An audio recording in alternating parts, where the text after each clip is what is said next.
እሺ አው መጀመሪያ ብዥ ብሎበት የነበረው ከምንድነው መሰለህ ይሄ አፈር ከምንድነው የምትታጠበው ብሎ ሲል አይ ማለት ስንቆሽሽ ፕሮፋይል ምናምን ዘጋ። ስለሆነ ኢብራሂም ስለመነታት ፕሮፋይል ስለተረዳና ስለዘጋ ወደ ቀጣይ ነው። ክርስቲያን ጥያቄ አለ? ሄሎ ሰላም ለእናንተ ይሁን። سماه وصول አድሚኖች مولد ስነ ما ስርዓት ያዙ። مولد ማክበር ቢድዓ ነው ወይስ አይደለም? ክርስቲያን ነው ሙስሊም? ሙስሊም። እሺ ሚዩት አድርጎሽ የሚረብሽ ድምፅ አለሽ። አድሚኖች ስነ ስርዓት ያዙ። አስወጣቸው ኢብራሂም ለሽ በቃ እሱ ፋይል ስለተዘጋ ቀጣይ ሌላ ሰው ይጠይቅና ሌላ ትምህርት እንድንማማር ነው። እዛው ላይ ላለመቆየት ነው ስለተረዳ ልጅና ስለተንተ ስላለ። ለማንኛውም ሰው አስወጡ ስላላችሁ ጊዜ ሳይሳደብና ምን ሳይል አንድ ሰው አታስወጡ። ለማንኛውም መውሊድን ስለማክበር እየጠየቀ ነው ልጁ። አምላክ አላህ ሱብሓነሁ ወተዓላ የራያው ልጅ ይሰማል። አምላክ አላህ በቁርአን ላይ መውሊድን አክብሩ ስላላለ ነቢያችን ሰለላሁ ዐለይሂ ወሰለም መውሊድን አክብሩ አላሉም። የነቢዩ ሰለላሁ ዐለይሂ ወሰለም ሱሐቦች ደግሞ መውሊድን አላከበሩ አያርላ። ስለዚህ ነቢያችን ሰለላሁ ዐለይሂ ወሰለም ደግሞ ቁርአን ሐዲስ ላይ ምን አሉ? መን ዐሚለ ዐመለን ለይሰ ዐለይሂ አምሩና ፈሁወ ረድ አሉ። የእኛ ማን ነው የአላህና የመልእክተኛው ትእዛዝ የሌለበትን ስራ የሰራ ሰው ያ ስራ ተቀባይነት የለውም ተመላሽ ነው ብሎ ተናግረዋል። እና ይሄን ይመስላል። ስለዚህ ቢድዓ ነው ማለት ነው። ሌላ ጥያቄ አለ? እሱ ሰላሙን ሌላ ጊዜ እንገናኛለን። እሺ ጌች መልካም ጊዜ። እሺ የራያው አለ ሚት ላይ ነው መሰለኝ። ከላይ ክርስቲያን ቀጥል። እሺ በመሀል እኮ ገብቶብኝ ነው። ሰላም ዋላችሁ። ሰላም ነው። እንዴት ነህ? አለ ቅድም ስለ ተአምራቶች እያወራክ ነበርና ቁርአን ላይ በምዕራፍና ቁጥሩን ባላውቀው ግልጽ የሆንክ አስፈራሪ እንጂ ሌላ አይደለም፣ ተአምር ሰሪ አይደለም ምናምን የሚል ፓርት አለ መሰለኝ ካልተሳሳትኩ። ችግር የለውም እነግርሃለሁ። ማለት ቅድም ያሳየከው ሀዲሶች ከሱ ቁርአን ጋር እንዴት ነው የሚታየው? በጣም ጥሩ። እዚያ ቦታ ላይ እየተጠየቁ ያሉት ነቢያችን ሰለላሁ ዐለይሂ ወሰለም እነዚህ ከሃዲያኖች ከሚጠይቁት አንጻር ነው እየመለሰላቸው ያለው። እነዚህ ከሃዲያኖች ምን ብለው ያስቡ ነበር? እርሱ ራሱ ነው እነዚህን ስራዎች የሚሰራቸው ብለው ያስባሉ። ነቢይ ደግሞ ከራሱ እነዚህን ተአምራቶች አይሰራም። አንተ እንዲህ አድርግልን እያሉ ነው ሲጠይቋቸው የነበረው። አላህ ደግሞ ምን አለ? እነዚህ ተአምራቶች ባለቤቶች ማን ነው ከተባለ ባለቤቱ አምላክ አላህ ነው። አንተ ግልጽ አስተማሪ እንጂ ሌላ አይደለህም እያለ የሚነግራቸው ለነሱ ያ ነው። ነገር ግን ያንን ነገር ከአምላክ ዘንድ የሆነ እንደሆነ አላህ ሱብሓነሁ ወተዓላ በሌላ ቦታ ላይ ይገልጽላቸውና እነዚህን ተአምራቶች ለእርሳቸው ደግሞ ይሰጣቸው ነበር። ተወለርላ ያ ነው። በሌላ ቦታ ላይ ወማ ካነ ሊረሱሊን አን የእትየ ቢአየትን ኢላ ቢኢዝኒላህ ይላል አምላክ። አላህ ሲገልጽ ምን አለ? አንድ ነብይ በራሱ ተአምርን ሊያመጣ አይችልም በአላህ ፍቃድ ካልሆነ በስተቀር እያለ አስተማራቸው ቀድሞ። ስለዚህ ከሰው እንዳልሆነ ነገር ግን እነዚህ ከአምላክ የሚመጡ እንደሆኑ ይነግራቸዋል አላህ ሱብሓነሁ ወተዓላ። ያን ከነገራቸው በኋላ እነዚህን ተአምራቶች ደግሞ ያደርግላቸዋል። መሲሁ ለምሳሌ በቁርአን ላይ ዒሳ ዓለይሂ ሰላም ተአምራቶችን ሲያደርግ ጊዜ በደንብ እንዲያውቁ ዘንድ ከእኔ ሳይሆን ከአምላኬ ነው እያለ ሁሌ ይነግራቸው ነበር። ገብታችኋል አይደል? እነዚህ ሰዎች ከአንተ ነው የመጣው ብለው ወደ እርሱ እንዳይለጥፉበት ማለት ነው። ተአምራቶች ከአምላክ ዘንድ ናቸው። ለምሳሌ ዒሳ ከሰራቸው ተአምራቶች ሲገልጽ በዛው ላይ ከማን እንደሆነ አስከትሎ ሲናገር ወረሱለን ኢላ በኒ እስራኢል አኒ ቀድ ጅእትኩም ቢአየትን ሚን ረቢኩም አኒ አኽሉቁ ለኩም ሚነ ጢኒ ከሀይአቲ ጠይሪ ፈአንፉኹ ፊህ ፈየኩኑ ጠይረን ቢኢዝኒላህ ወኡብሪኡ ልአክመሀ ወልአብረሰ ወኡሕይል መውታ ቢኢዝኒላህ ወኡነቢኡኩም ቢማ ተእኩሉነ ወማ ተደኺሉነ ፊ ቡዩቲኩም እያለ ይናገራል። መሲሁ ሙታንን ሲያስነሳ ጊዜ እኔ ሙታንን አስነሳለሁ በአምላኬ በአላህ ፍቃድ ይላቸው ነበር። አያቸው አይደለ? ስለዚህ እነዚህ የቁረይሽ ሰዎች ሲያስቡ የነበረው ምንድነው? ይሄ ነቢይ ራሱ በራሱ ያደርጋል ብለው ነበር ሲያስቡ የነበረው። በራሱ ማድረግ አይችልም እያለ አላህ ሱብሓነሁ ወተዓላ እርሱ አስተማሪ እንጂ ሌላ አይደለም ነው የሚላቸው። ይህን ተአምራት እርሱ አይደለም ያመጣላቸው እኔ ነኝ እያለ የገለጸ ነው። ለዚያ ነው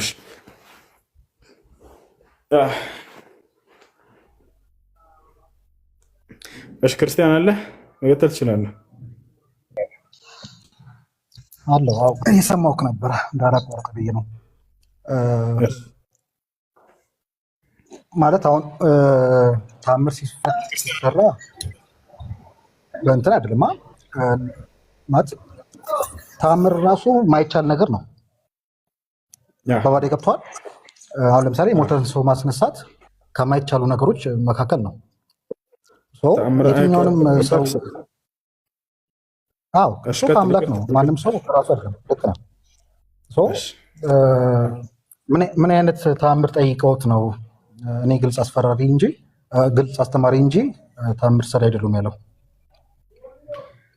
እሺ እንግዲህ በዘመናቸው የጠየቋቸው ተአምራቶች ናቸው። ከጠየቋቸው መካከል ያደረጉላቸውን ደግሞ ይገልጽልናል አላህ ሱብሓነሁ ወተዓላ። እነዚህ ሰዎች የሚጠይቁት ምንድን ነው? መላእክት ቀጥታ ከአንተ ጋር ቆሞ ማየት እንፈልጋለን ይሏቸው ነበር። ይሄም በራሱ እንደሚያመጣ ያምኑ ነበር እነዚህ ሰዎች። ላ ይሄ በራሱ የሚያመጣው አይደለም፣ አምላክ ግን ይሄን ነገር አድርጎላቸዋል ወይ ከዚያ በኋላ ከተባለ አምላክ አላህ ሱብሓነሁ ወተዓላ አሳይቶላቸዋል። ለምሳሌ ላሳየህ፣ መልአክ ከአንተ ጋር መጥቶ ቆሞ ማየት እንፈልጋለን ይሏቸው ነበር። ክርስቲያን ይሰማሃል? እንዳረብሽ ብዬ መልአክ ማየት እንፈልጋለን አው ተእትየ ቢላሂ ወልመላኢከቲ ቀቢላ፣ መላእክቶችን እንድታመጣልንና እንድናይ እንፈልጋለን ይሏቸው ነበር። ነገር ግን ይህን ማድረግ የሚችለው ማን ነው? አምላክ ነው። ገብቷል? ተአምራትን የሚያደርገው አምላክ ነው እንጂ ያ ነቢይ በራሱ አይደለም። ሙሴ በያዝከው ብትር ባህሩን ክፈል ሲባል ጊዜ ብትሩ አይደለችም የከፈለችው፣ አምላክ ነው የከፈለው በሙሴ በኩል ትእዛዙን አዞ ማለት ነው እንጂ ያቺ ብትር ውሃ ከፍላ በሰንጥቃ ይሄንን እንትን ማለት አትችልም። ስለዚህ አምላክ እንደሚያደርግ መጀመሪያ መማር አለባቸውና እነዚህ ህዝቦች ይሄ ነቢይ አንተ አድርግልን ሲሉ ጊዜ እርሱ አስተማሪ እንጂ ሌላ አይደለም ይልላቸው ነበር። ነገር ግን ከአምላክ ዘንድ እንደሚሰጥ ያን ከነገራቸው በኋላ ያን ተአምራት ያደርግላቸዋል። ታዲያ ነቢያችን ሰለላሁ ዐለይሂ ወሰለም የመካ ሰዎች የጠየቋቸው ምንድን ነው? መላእክቶችን አምጣና ሳየን ይሏቸው ነበር። ይህን ከአምላክ ዘንድ እንደሚመጣ ከገለጸላቸው በኋላ አምላክ አላህ ሱብሓነሁ ወተዓላ መላእክቶችን ከጎናቸው አቁሞ አሳይቷቸዋለሁ ለህዝቦች። ይህን ተአምር አድርጎላቸዋል። ለዚያውም ታላላቅ ሁለት መላእክቶች መልአኩ ገብርኤልና ሚካኤል የነቢዩ ሙሐመድ ሰለላሁ ዐለይሂ ወሰለም ጠባቂዎች ሆነው ከቀኝና ከግራ ቆመው የዓይን እማኝ የሆነው ሰዕድ ብን አቢ ወቃስ አይቷቸዋል። ማስረጃ ለውጣና ላሳያችሁ። ክርስቲያን ላሳየህ ማስረጃ መላእክት ገብርኤልና ሚካኤልን ላሳያችሁ። ቅዱስ ገብርኤልና ቅዱስ ሚካኤል ሁለት ታላላቅ መላእክቶች። እነዚህ ሁለት መላእክት ከነቢዩ ሙሐመድ ሰለላሁ ዐለይሂ ወሰለም ቀኝና ግራ ቁመው ሲጠብቋቸው እንደነበር ላሳያችሁ። ጠላት እንዳይገላቸው ይጠብቋቸው ነበር። በመልአክ ያግዛቸው ነበር አምላክ አላህ ሱብሓነሁ ወተዓላ። እሺ ተኽሪጅ ሐዲስ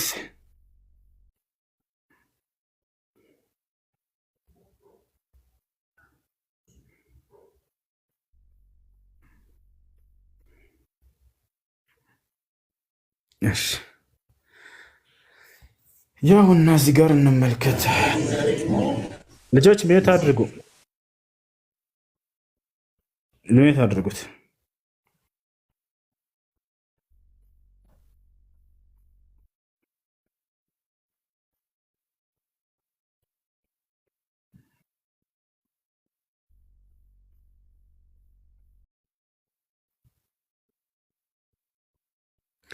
ወደ አማርኛ ልቀይርላችሁ። ያውና ሐዲሱን የታገኙታላችሁ ከነምንጩ ያዙት። መልአክ ለነቢዩ ሙሐመድ ሰለላሁ ዐለይሂ ወሰለም ሲገለጥ ጊዜ የዓይን እማኝ የሆኑ ሰሓቦች ያዩ ነበረ። ያዩና የመሰከሩም ሰሓቦች ያውና ያየው ሰሓባ ማን ይባላል? እዚህ ጋር የዘገበው ሰዕድ ብን አቢ ወቃስ ይባላል። አየሁኝ ብሎ ራሱ ነው የሚናገረው። ልክ እንዲሁ ማነው ምንጩ የት ይገኛል? ሶሒህ ሙስሊም 2306 ላይ ታገኙታላችሁ። ወደ አማርኛ ልቀይርላችሁ። ምን ይላል? በእሁድ ቀን አለ። እሁድ የሚባለው መዲና ላይ የሚገኝ ቦታ ነው፣ ተራራ ነው። አማኞችና ከሃዲያኖች ጦርነት ወይም ጅሃድ ያደረጉበት የሆነ ስፍራ ነው። በዚያን ጊዜ ነቢዩ ሙሐመድ ሰለላሁ ዐለይሂ ወሰለምን እንዲረዱ ገብርኤልና ሚካኤል የተላኩበት ቀን ነው። ምን ይላል? ይሄ ያየው ሰሃባ ሲዘግብ በእሁድ ቀን ሁለት ግለሰቦችን ወይም ሰዎች ብሎ ተርጉሞታል። ከአላህ መልእክተኛ ሰለላሁ ዐለይሂ ወሰለም ቀኝና ግራ አየሁ አለ። አያችሁ፣ ከቀኛቸውና ከግራቸው ተመለከትኩኝ። እነዚህ መላእክቶች ነጭ ልብስ ለብሰዋል። ነጭ ልብስ ለብሰው ይላል ከዚህም በፊት ሆነ ከዚህም ጊዜ ጀምሮ አይቻቸው አላውቅም አለ። ገብቷቸዋል። ከዚያም በፊት በኋላም ታይተው አይታወቁም። ከግለሰብ ከሰዎች አይደሉም እያለ ነው። ገብቷቸዋል አይደል? እንዳጠቃላይ ማናቸው እነርሱ? እነርሱም ገብርኤልና ሚካኤል ናቸው። ሰላም በእነርሱ ላይ ይሁን እያለ ነው። ማናቸው? ገብርኤልና ሚካኤል። ምንጩ የት ይገኛል ከተባለ ሶሒህ ሙስሊም 2306 ላይ ታገኛላችሁ። ስለዚህ ከነቢያችን ሰለላሁ ዐለይሂ ወሰለም ቀኝና ግራ ገብርኤልና ሚካኤል መጥተው ይጠብቋቸው ነበር ከአላህ ዘንድ እየተላኩ። ገብርኤልና ሚካኤል የነቢያችን ሰለላሁ ዐለይሂ ወሰለም ጠባቂዎቹ ነው ማለት ነው። እና ይህ ነው። እሺ ስንት ላይ ነበር? ሶሒህ ሙስሊም 2306 ላይ 2306 እሺ ጥያቄ ያለው መቀጠል ይችላል።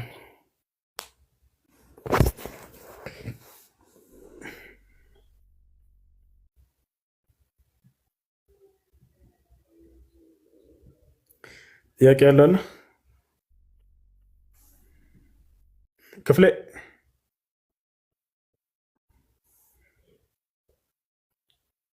ወይስ እንዴት ነህ? ሰላም ነው አለን፣ እግዚአብሔር ይመስገን። እንዴት ነህ? አለ አልሐምዱሊላህ። ባለፈው መሀል ላይ ወጣውና ሙሉ ሳልጨርስ ጥዬ ወጣ። እሺ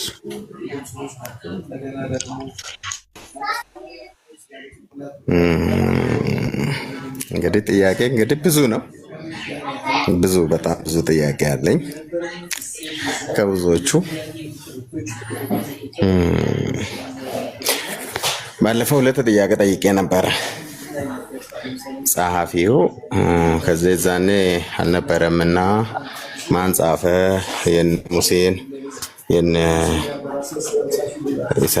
ትንቢቶችን ማን ተከታትሎ ጻፈ በሚለው ከላይ እንደወረደ እና የተጻፈ እንደወረደ ነገር ነው የገለጽክልኝና እኔ የዛን መልሼ እንትን ስላልተመቸኝ መልሼ አልጠየኩ። አብርሃም ይስሐቅን ወለደ። ይስሐቅ 2 ልጆች ነበሩት፣ ከገረዲቷና ከዋና ሚስቱ።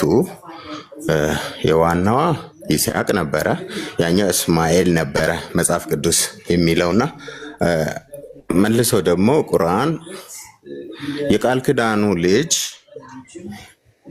እስማኤል እንደነበረ ነው የሚወስደው። ምክንያቱም ከዛኛው ጥያቄ ጋር ነው እኔ የሚያያዘው። ምክንያቱም ብዙውን ጊዜ እኛ አሁንንም ብለን ምናምነው ከመጽሐፍ ቅዱስ የተወሰደ፣ ምክንያቱም ቁርአንም ወደ መጽሐፍ ቅዱስ ሪፈር ስለሚያደርግ ስለነበረው እነዛን ጠይቁ ብሎ ስለሚል ማለት ነው። ግን እዛ ሄዶ ነቢዩ መሐመድ ከወሰዳቸው ማለት እንትን ካላቸው ከእዲት ካደረገው እንዴት አድርጎ እስማኤልን በይስሐቅ ቦታ አመጣው የሚለው ጥያቄ ነው ለኔ። ፕላስ ደግሞ ወደ ዋናው ከመጣው ትልቁ ነገር አንድ የሚያርቅ ምን አልኩ ወይ? ስለዚህ ነቢያችን ሰለላሁ ዐለይሂ ወሰለም ላለመኮረጃቸው ትልቅ ማስረጃ ነው ማለት ነው አሁን የጠቀስክልን። ምክንያቱም ቢኮርጅ ኑሮ የቃል ኪዳኑ ልጅ ማን ነው ብለው ያስቀምጡ ነበር። መጽሐፍ ቅዱስ ላይ ማን ነው ይላል? ይስሐቅ አይደለ?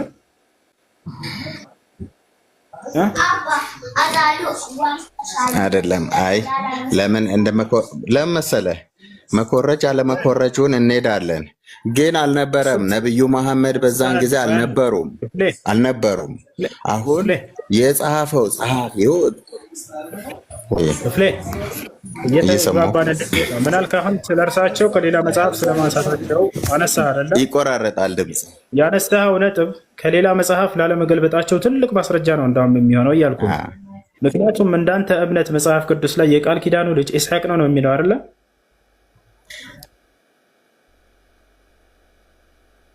ክፍሌ ከኔ ጋር አይደለም? ነቢዩ መሐመድ ሰለላሁ ዐለይሂ ወሰለም እንደዛ ይላሉ ነኝ። ድምጽ ግን ይቆራረጣል በጣም። እሺ ነቢዩ መሐመድ ሰለላሁ ዐለይሂ ወሰለም የቃል ኪዳኑ ልጅ ኢስሐቅ ነው ብለዋል እንደ መጽሐፍ ቅዱስ ወይንስ አላሉ?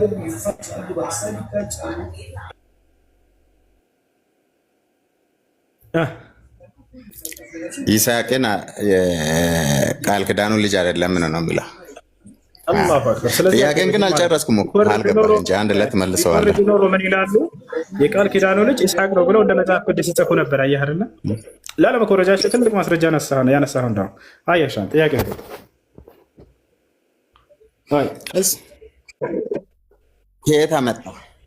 ከየት አመጣ? አልነበረም፣ አልተወለደም። ማን ነገረው? በጣም ጥሩ። ምን ነው ከየት አመጣ ያልከው? ኢስሐቅ የቃል ኪዳን ልጅ ነው የሚለውና ያን ታሪክ እኮ ኢስሐቅ የቃል ኪዳን ልጅ ነው የሚለውን ነው ከየት እንዳመጡት እየጠየቀኝ ያለኸው? አዎ በስልና አብርሃም እሱ የሆነው ሰማይ አላሉማ እንደሱ። ኢስሐቅ የቃል ኪዳኑ ልጅ ከእሱ ልደት በፊት የነበረውን በሙሉ ከየት አመጣ ነው? እዛ ነው በቃ። እሺ ባጭሩ አላህ ስብሐነሁ ወተዓላ ታሪኩን የተረከላቸው አምላክ ነው። አላህ በቁርአን ላይ ሲናገር የማዛባት ስራ አንዴ ረጋበን ቁል አንዘለሁ አለዚ የዕለሙ ሲረ ፊ ሰማዋት ወልአርድ ይላል። ከየት ነው ያመጣው በተባሉ ጊዜ ነብዩ ሰለላሁ ዐለይሂ ወሰለም አላህ ሲመልስ ምን አለ?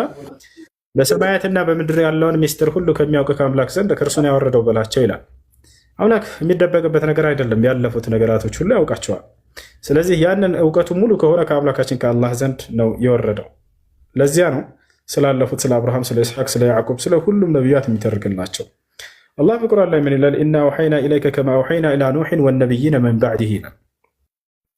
ሙሐመድ ሆይ ወደ ኑህና ከእርሱ በኋላ ወዳሉ ነቢያቶች ስተርክላቸው ራእይ ሳወርድላቸው እንደነበር እነሆ ዛሬም ለአንተ ራእይ ያወረድኩልህ እያለ ይነግራቸዋል።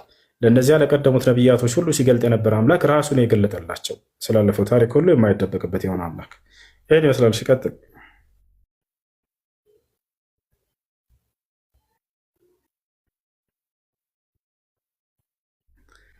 ቀጥል። እየሰማህ ነው? ይሰማም ልጆች?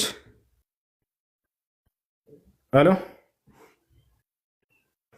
ይሰማል ወይ? ታርጌ ነው ይቅርታ። እሺ አይሰማም? አሁን ይሰማል። ቀጥል። ይሰማል? ይሰማል። ኦኬ። መጀመሪያው ያው ይስሐቅ የአብርሃም ልጅ ነው በሚለው ያንን እሺ ቀጥታ ወረደለት አምላክ ተረከለት ነው እያልክ ያለኸውና ስለ ነቢያትም ስለ ኦሪትም ቆይ አልጨረስኩም። አይሰማም እንዴ? ይሰማል። ከኛ ዘንድ ሁለቱም አሁን የኛ ብሉይ ኪዳን በሙሉ ማለት ነው ጠቅላላ እውቀት ሁለቱም ከኛ ዘንድ የተመረጡ ናቸው። ኢስሐቅ እኛ የቃል ኪዳን ጋር አይደለም አንልም። እሺ ኢስሐቅም የተመረጠ የተባረከ ልጅ ነው። አላህ በቁርአን ላይ የቃል ኪዳኑ ማን ነው? ሁለቱም ናቸው። ሁለቱም የተመረጡ ናቸው። አዎ እዚህ ጋር ነው ይኸውልህ ጫወታ እያልኩ ያለሁት እዚህ ጋር ነው። መጽሐፍ ቅዱስ ምን ይላል መሰለክ? ይስሐቅ ከዋና ሚስቱ ከሳራ ተወለደ። ሳይወለድ በመቆየቱ አብርሃም ወደ ገረዲቶ ገባና እስማኤል ተወለደ። እስማኤል ተወልዶ ሁለቱ ሳይስማሙ ሲቀሩ ወይም እስማኤል በይስሐቅ ላይ ሲስቅ አየችና ምን አለችው? አስወጣልኝ ይሄን ልጅ በልጄ ላይ ሲቋልና በልደቱ ቀን ማለት ነው። አስወጣልኝ ስትል እሱ ወደ እግዚአብሔር ሲጸልይ ምን አለው? እግዚአብሔር እንዳለችው አድርግ፣ እሱም ልጅህ ነውና እባርከዋለሁ፣ ልጅህ ነውና እባርከዋለሁ፣ ግን ቃል ኪዳኔን ከማን ጋር አደርጋለሁ አለ? ከይስሐቅ ጋር። ቃል ኪዳኑ ከይስሐቅ ጋር ቃል ኪዳን ልጅ የነበረው ይስሐቅ ስለነበረ ቃል ኪዳንን ከይስሐቅ ጋር አደርጋለሁ ያለውን አሁን የቦታ የመቀያየር ቃል ኪዳኑ ምንድን ነው? አቤት ቃል ኪዳኑ ምንድን ነው? ቃል ኪዳኑ ምንድን ነው? የተያዘበት ቃል ኪዳን በልጄ ላይ ቃል ኪዳን እናደርጋለሁ ብዙ ዘር አበዛሃለሁ። ይኸውልህ አማርኛን እያወራን ያለ ነው። አማርኛን እያወራን ያለ ነው። እሱ ቃል ኪዳን ማለት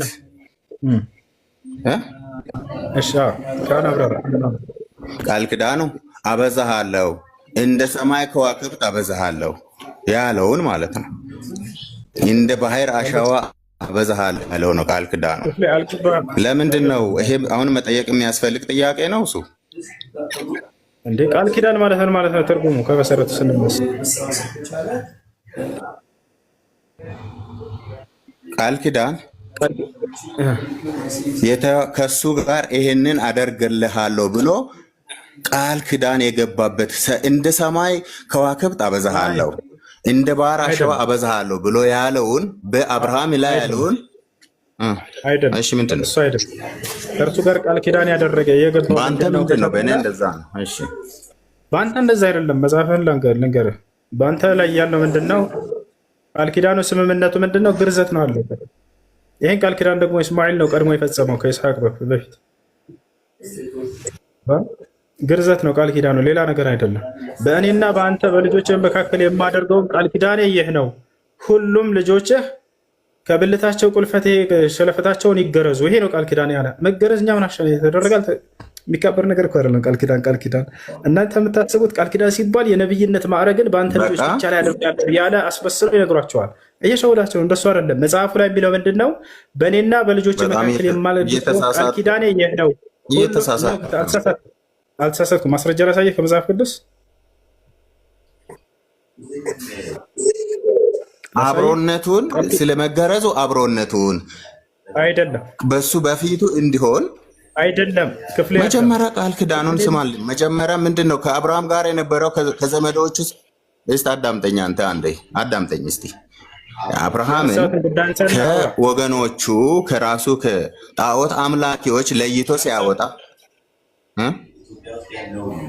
በእኔና በአንተ መካከል ይሄ ነው ለምን አወራለሁ? ቃል ኪዳኑ ምንድነው? እሱ ላይ ትኩረት አድርግና አውራ። ክፍሌ ቃል ኪዳኑ ምንድነው የያዘበት? ምን አድርግ ነው ያለው?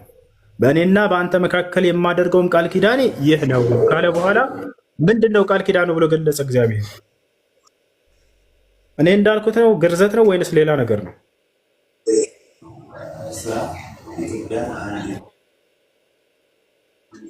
ክፍሌ ሌላ ነገር ነው። አሰማኝማ እንድናገርም እድሉን እየሰጠኝ አይደለም። ይኸውልህ መጀመሪያ ምንም ወሬ ሳናበዛ እንዳይወሳሰብ አብርሃም ሲጠራ ሰዎች ወደ ማስረጃው ይገኛል። ቃል ኪዳኑ ከመጽሐፍ ቅዱስ ነው እየነገርኩህ ያለሁት። አዎ እኮ የቱ ጋር ላንብበው? ያውና ላውጣ መጽሐፉን። የቱ ጋር? ቃል ኪዳኑ ዘፍጥረት ውስጥ ነው። ዘፍጥረት ምዕራፍ ስንት ቁጥር ስንት ላይ? ያው መጽሐፍ ቅዱስ አወጣ። ዘፍጥረት አሁን መጽሐፍ ቅዱስን እንትኑን እኔ ይዣለሁ። እኛው ዘፍጥረት ምዕራፍ ስንት ቁጥር ስንት?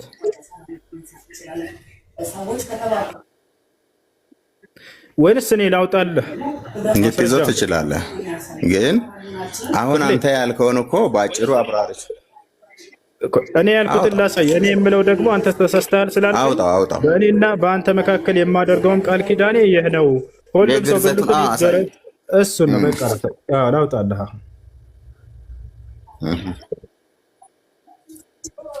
አውጣው እሱን እስቲ በቃ ላሳይ።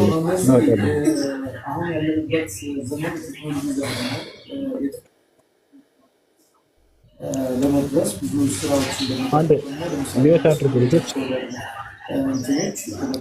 ያ ዘፍጥረት 17:10 ይታያቸዋል ልጆች። ቃል ኪዳኑ ግርዘት እንደሆነ ነግሬሃለሁ። ያና ዘፍጥረት 17:10 ላይ ምን ይላል ተመልከቱ። ይታያል 10 እግዚአብሔርም አለው አንተ ቃል ኪዳኔን ትጠብቃለህ። አንተ ከአንተም በኋላ ዘርህ በትውልዳቸው ምን ይደረግ? በእኔና በአንተ መካከል ከአንተም በኋላ በዘር መካከል የምትጠብቁት ቃል ኪዳኔ ይህ ነው። ምንድነው እሱ? ከእናንተ ወንድ ሁሉ ምን ይደረግ? ይገረዝ። አለቀ በቃ ይሄ ነው። የቁልፈታቸውንም ስጋ ትገርዛቸዋለህ። በእኔና በአንተ መካከል ላለው ቃል ኪዳን ምልክት ይሆናል። ይሄ በቃ ስለዚህ ይሄ ቃል ኪዳን የተባለው ብልትን መገረዝ እንጂ ሌላ ነገር አይደለም።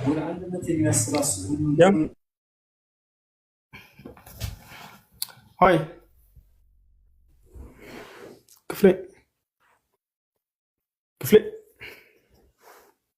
ስለዚህ ያን ይመስላል። ያን ያክል እያካበዱ ምናምን አይንገራችሁ። እዚህ ቦታ ላይ ቃል ኪዳን ሲባል ጊዜ ስለ ግርዘት እያወራ እንጂ ሌላ ነገር አይደለም። ሁለቱም የተባረኩ ናቸው። እንደ እስልምና ስትመጣ ጊዜ ሁለቱም የአብርሃም ልጆችን እንዳውም አብርሃም የሚያታድርጉ ልጆች ሁለቱም ተባርከውለታል። ኢስሐቅም የተባረከ ይሰማል ወይ እሱ? አይሰማም።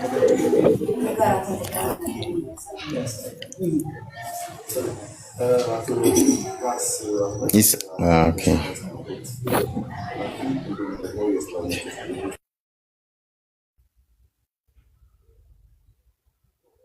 እሺ ጥያቄ አለ? ቀጥል።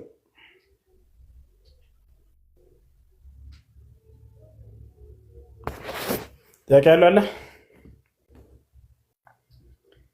እሺ ሰላም አለይኩም ወራህመቱላህ። ወአለይኩም ሰላም ወራህመቱላህ። ሰላም አልጨረስነውም እኮ እሱ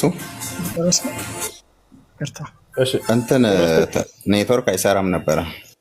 ቃል ኪዳኑ ምንድነው? አሁን ተረዳ? ማስረጃ ታሉ እሱ የቃል ኪዳኑ ምልክት ነው ያነበብከው። ቃል ኪዳን የሚደረገው ምልክቱ ነው። እሱ ግን ከመጀመሪያው ከአንድ ጀምረ እስቲ ከየት አወጣው?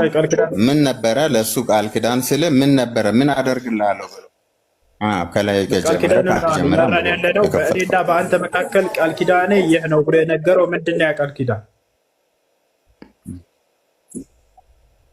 ምልክቱ ምልክት መሆን ያለበት ለየኔ አብሮነት፣ በዚህ አብሮነትን አረጋግጠ። ቃል ኪዳኑ ምንድን ነው? መጀመሪያ ቃል ኪዳኑ ከቤተሰቦቹ ከቤተዘመዶቹ ለይቶ ሲያወጣ ሊያበዛው ቃል ኪዳን ገባለት። ቃል ኪዳን ማለት እኮ የሚታረገው ምልክት ሳይሆን የሚሰጠው ስጦታ ነው። በእኔና በአንተ አንተ ለልጅ ቃል ኪዳን ሲገባ ምንድን ነው የምታደርግለት? እሺ ማስረጃ አሳየን። እሺ ና ቃል ኪዳኔ ምልክቱ እሱ ነው የሚለውን እና አሳየና ከአንድ ጀምረህ አንብበው አንተራ። እሺ እዛ ላይ ስለ ቃል ኪዳን ይናገራል። ስንተኛው ቁጥር ላይ?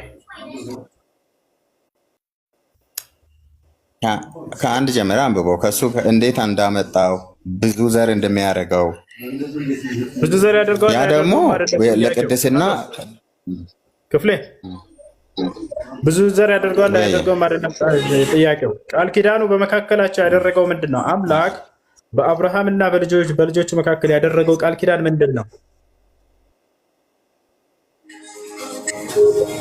ይሄ ምልክቱ መሐላ ነው። አሁን አንተ ያልከው ግርዛቱን ከፍለ እንዲህ ታደርግልኛለህ። እኔ ያልኩት ሳይሆን መጽሐፍ ትገርዝልኛለህ። በእኔና በአንተ መካከል ቃል ኪዳኔ ይህ ነው ብሎ የተናገረው ምንድን ነው? አሁን አንተ ባነበብከው ልፈልግ እኮ ስለዚህ ግርዘት ነው ማለት ነው ቃል ኪዳን። ስለዚህ ይሄን እስማኤል ይሄን ቃል ኪዳን ፈጽሟል አልፈጸመም? ምልክት ነው እሱ። እስማኤል ይሄን ቃል ኪዳን ፈጽሟል አልፈጸመም? ለእስማኤል አይደለም የፈጸመው፣ ፈጽሟል። ማስረጃ ያሳየህ። ግርዛቱን ይሄንን ቃል ኪዳን ፈጽሟል እስማኤል ራሱ ባሳየ። አብርሃም በእስማኤል ላይ ፈጽሟል። በጣም ጥሩ ና ቆይ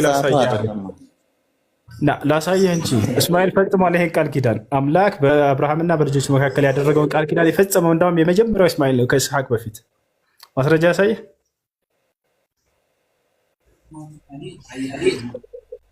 ክፍሌ ላሳየህ። በግርዛት ከሆነ ቀድሞ ስለተወለደ፣ ስለዚህ የመጀመሪያው የአምላክን ቃል ኪዳን የፈጸመው ከኢስሐቅና ከእስማኤል ማን ነው? እስማኤል ነው አይደል? አንድ ጥያቄ ልጠይቅ። እስማኤል ከሳራ ነው ከአጋር ነው የተወለደ? ከማን ነው የሚለውን ከሳራ ነው ከአጋር ነው የተወለደ? ቃል ኪዳን እንጨርስ። መጀመሪያ የአምላክን ቃል ኪዳን መጀመሪያ የፈጸመው እስማኤል ነው ኢስሐቅ? ልጆች ከመወለዳቸው በፊት እኮ ነው ቃል ኪዳን የገባው እሱ። ይኸውልህ ቃል ኪዳን የገባው እግዚአብሔር ከይስሐቅ ጋር ከአብርሃም ጋር ስማኝ፣ እችን ብቻ ስማኝ ፈጣሪ። አሁን ስለ ቃል ኪዳን እያወራን ነው። መጀመሪያ ማን የተወለደው ወደ ምላ አትሄድም። ከዚያ በኋላ እንደገና ከማን የተወለደው ወደዛ አትሄድም። ስለ ቃል ኪዳን እያወራን ስለሆነ በመካከላቸው ያደረገው ቃል ኪዳን አምላክ ምንድን ነው ብዬ ስጠይቅህ እኔ ግርዘት ነው አልኩህ። አይ አይደለም አሳየኝ ማስረጃ አልክ። አሳየሁህ። በእኔና በአንተ በልጆች መካከል የማደርገውን ቃል ኪዳን ይህ ነው፣ ልጆችን ሁላቸውንም ትገርዛለህ አለው። ገብቶሃል አይደለ? ታዲያ ይህን ቃል ኪዳን የአምላክን ቃል ኪዳን በአብርሃምና በልጆች መካከል እግዚአብሔር ያደረገውን መጀመሪያ ማን የፈጸመው ከኢስሐቅና ከእስማኤል ብለን ስናይ እስማኤል ነው ቀድሞ የፈጸመው። ማስረጃ ላሳየህ።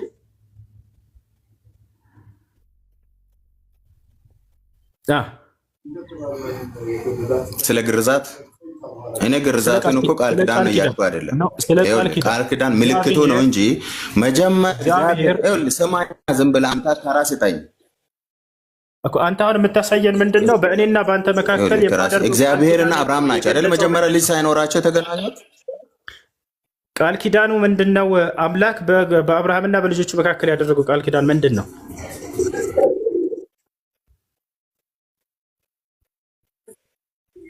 እሺ ከላይ ኢስማ ሚውተና ቃል ኪዳኑ አንተ እኮ እያሳየኸኝ ያለው ምልክቱ ክፍሌ መጀመሪያ በቃል ሲገበት አብርሃምም ይስሐቅና እስማኤል ነበሩ።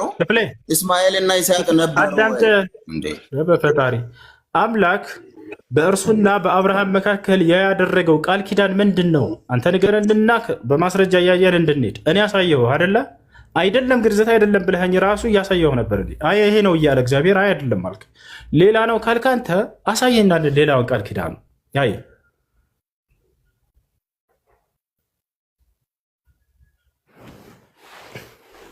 እሺ ቤት አድርጋል። ኢስማ ሰላም ከላይ የተናሳ ኢስማ አለ። ሰላም አለይኩም ወራህመቱላሂ ወበረካቱ። አላህ ሀቢቢ። እሺ ኡሱባይ እሺ አይሰማም? ይሰማል። ሰላም አለይኩም ወራህመቱላሂ ወበረካቱ። ወአለይኩም ሰላም ወራህመቱላሂ ወበረካቱ። ሰላም ነው ኡሱባይ። በጣም ነው የምንወድህ። በጣም ነው የምንወድህ። አላህ ይጠብቅልን። በጣም ብዙ ጊዜ ፕሮግራምህን ሁላ እንከታተላለን። ከክፉ ነገር ሁላ አላህ ይጠብቅህ ለማለት ለዚሁ ነው ብዙ ጊዜ አስገባኝ እያልኩኝ በጣም ደስ ስለሚለኝ ነው። መርሐባ ሽክራን ጀዛከላሁ ኸይር ሐቢቢ። አላህ ይጠብቅህ፣ አላህ ይጠብቅልን። አሚን ሽክራን። መርሐባ ጀዛከላሁ ኸይረን። ደቂቃ ትንሽ ስለሰጠህ ጀዛከላሁ ኸይረን። አብሽር በርታ። እሺ አመሰግናለሁ። መርሐባ ያ ሰላም።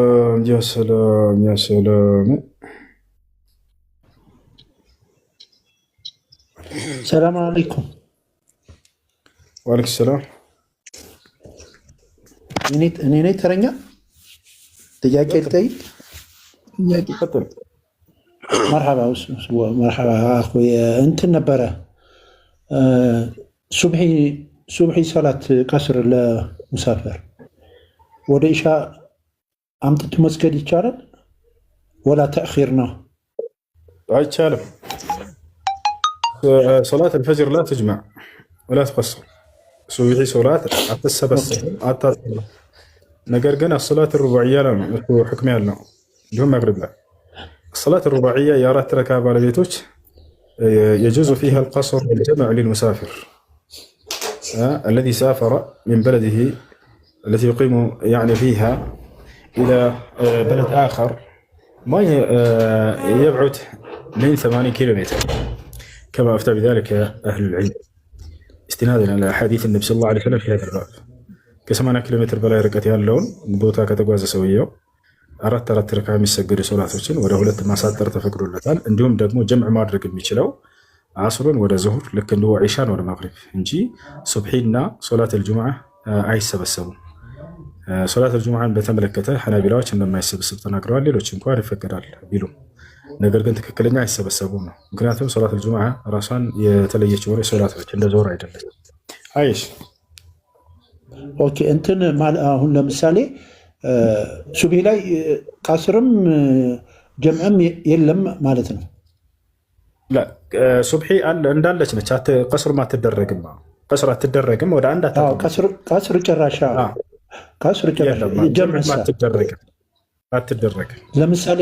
ለምሳሌ እኔ አሁን በ30 ሰፈር አለኝ፣ ጉዞ አለኝ።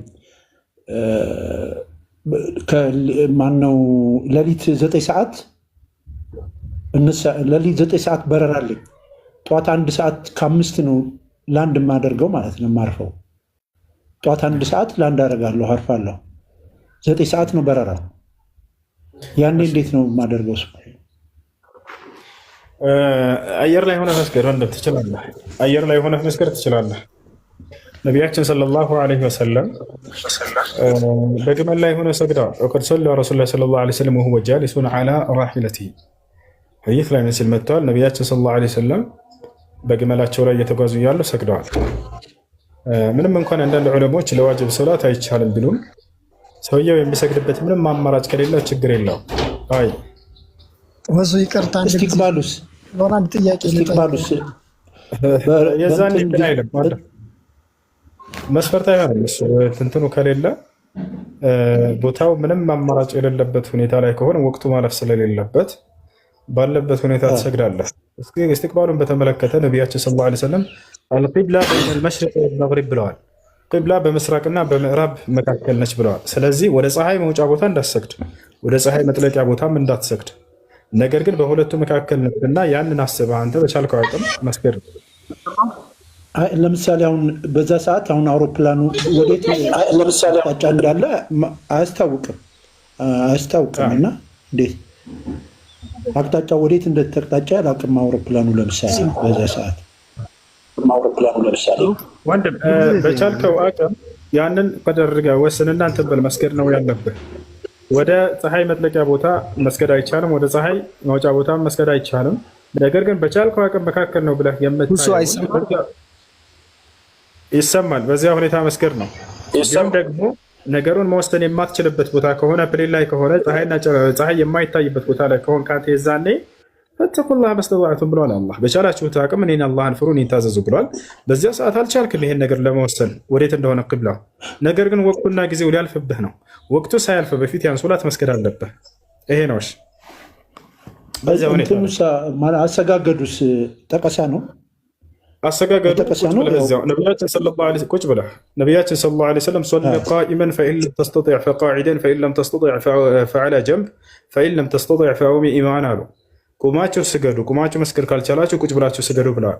ቁጭ ብላችሁ መስገድ ካልቻላችሁ ተኝታችሁ፣ ከተኝታችሁ ካልቻላችሁ በጠቀሳ ስገዱ ብለዋል። በማመላከት ማለት ነው። ስለዚህ አንተ ቁጭ ብለህ መስገድ ትችላለህ። በዚያ ሁኔታ ላይ ከይፍያው እንዴት ነው? ከይፍያው የሱጁዱና ሩኩዕ ከይፍያው እንዴት ነው? በጣም ጥሩ። ሩኩዕ ከሆነ ትንሽ ዝቅ ትላለህ። ስጁድ ከሆነ ከሩኩዕ በላይ ዝቅ ታደርገዋለህ ወደታች። አንድ ጥያቄ ነበረ፣ አይሰማም። ሶላት ሊወጣ ስለሆነ እንድጠይቅ ይቅርታ። አንዴ ይጨርስ። ገብተዋል አስተጋገዱ። ሩኩዕ ከሆነ እሱ ገባኝ። ጫማም ባላወልቅ ችግር የለውም። ጫማ ጠሃራ እስከሆነ ድረስ ጫማ ለብሰው መስገድ ነቢያችን ሰለላሁ ዐለይሂ ወሰለም አሳይተውናል። ይቻላል። ነቢያችን ሰለላሁ ዐለይሂ ወሰለም በጫማቸው ሰግደዋል። ጫማው ግን ጠሃራ መሆን አለበት። እሺ፣ ከላይ አንድ ሻሃዳ አለኝ የሚላለ ይቀደም። እሱ ጅላሉ አለ እሺ፣ የለም መሰለ። ይቀጥሉ። እኔ ጥያቄ የምመሰለ ይሰማል? እሱ ጀዛከላሁ ወንድሜ፣ ሹክራን። አንድ ሶላት የማይሰግድ ሙስሊም ነው፣ ግን ሃይማኖት ሶላት የማይሰግድ ሰው ኒካ ማሰር ይችላል አይችልም? ማግባት ቢፈልግ ማለት ነው። ላ አይቻልም። ሶላት የማይሰግድ ሰው ሲጀመር ሙስሊም አይደለም። ነቢያችን ሰለላሁ ዐለይሂ ወሰለም ዐላ አህድ አለዚ በይነና ወበይነሁም ሰላህ ፈመን ተረከሃ ፈቀድ ከፈር ብለዋል። ሶላትን የተወ ሰው በእርግጥም ክዷል ብለው ተናግረዋል። ስለዚህ ሶላት የማይሰግድ ሰው ከመሰረቱ ሙስሊም ነው ሊባል አይችልም። እሱን መዳርም አይቻልም፣ እርሱ ኒካህ ማሰርም አይችልም። መርሃባ ጀዛከላህ ወንድሜ። ይህን ጥያቄ ለመጠየቅ ነው። በጣም አድናቂ ነኝ። አላህ ይጠብቅ ወንድም አለ።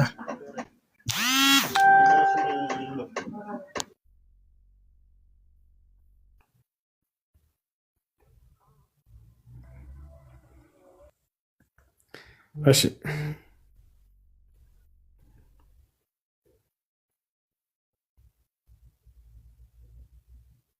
የገባችሁ እየጠየቃችሁ ጀሊሉ ካለ ቢዩት አንሳ።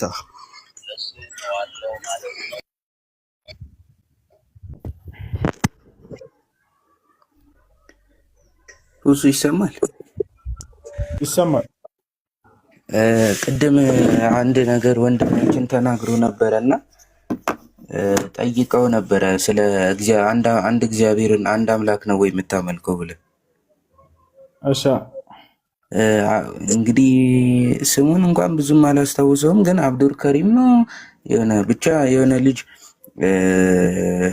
እንትን እያለው ነበር እያናገረው ነበር እና የወጣ ሰዓት ላይ አንዳንድ ነጥቦችን ሲያነሳ ሰምቼዋለሁ መሰለኝ። እሺ ወንድማችንን ስጠይቀው የምታመልከው አምላክ አንድ ነው ወይ ብለህ ጠይቀህ በአብ ወልድ በመንፈስ ቅዱስ ስም እንዲያጠምቃቸው መናገሩን እሱን ሲጠቅስልህ ያው መጽሐፍ ቅዱስ አንድ አምላክ እንዳለ ነው የሚናገረው። እሱም ደግሞ አብ ነው ብለህ የሆነ ማስረጃ አሳይተሃል መሰለኝ። እኔ ደግሞ ያው ወንድማችን ሲጠቅስ ሰምቻለሁ፣ ግን ምናልባት እንትን ያላሉ ሰዎች ካሉ በዚህ በብሉይ ኪዳን ላይ የተጻፉ አንዳንድ ቦታዎች አሉ፣ ዘፍጥረት ላይ ማለት ነው።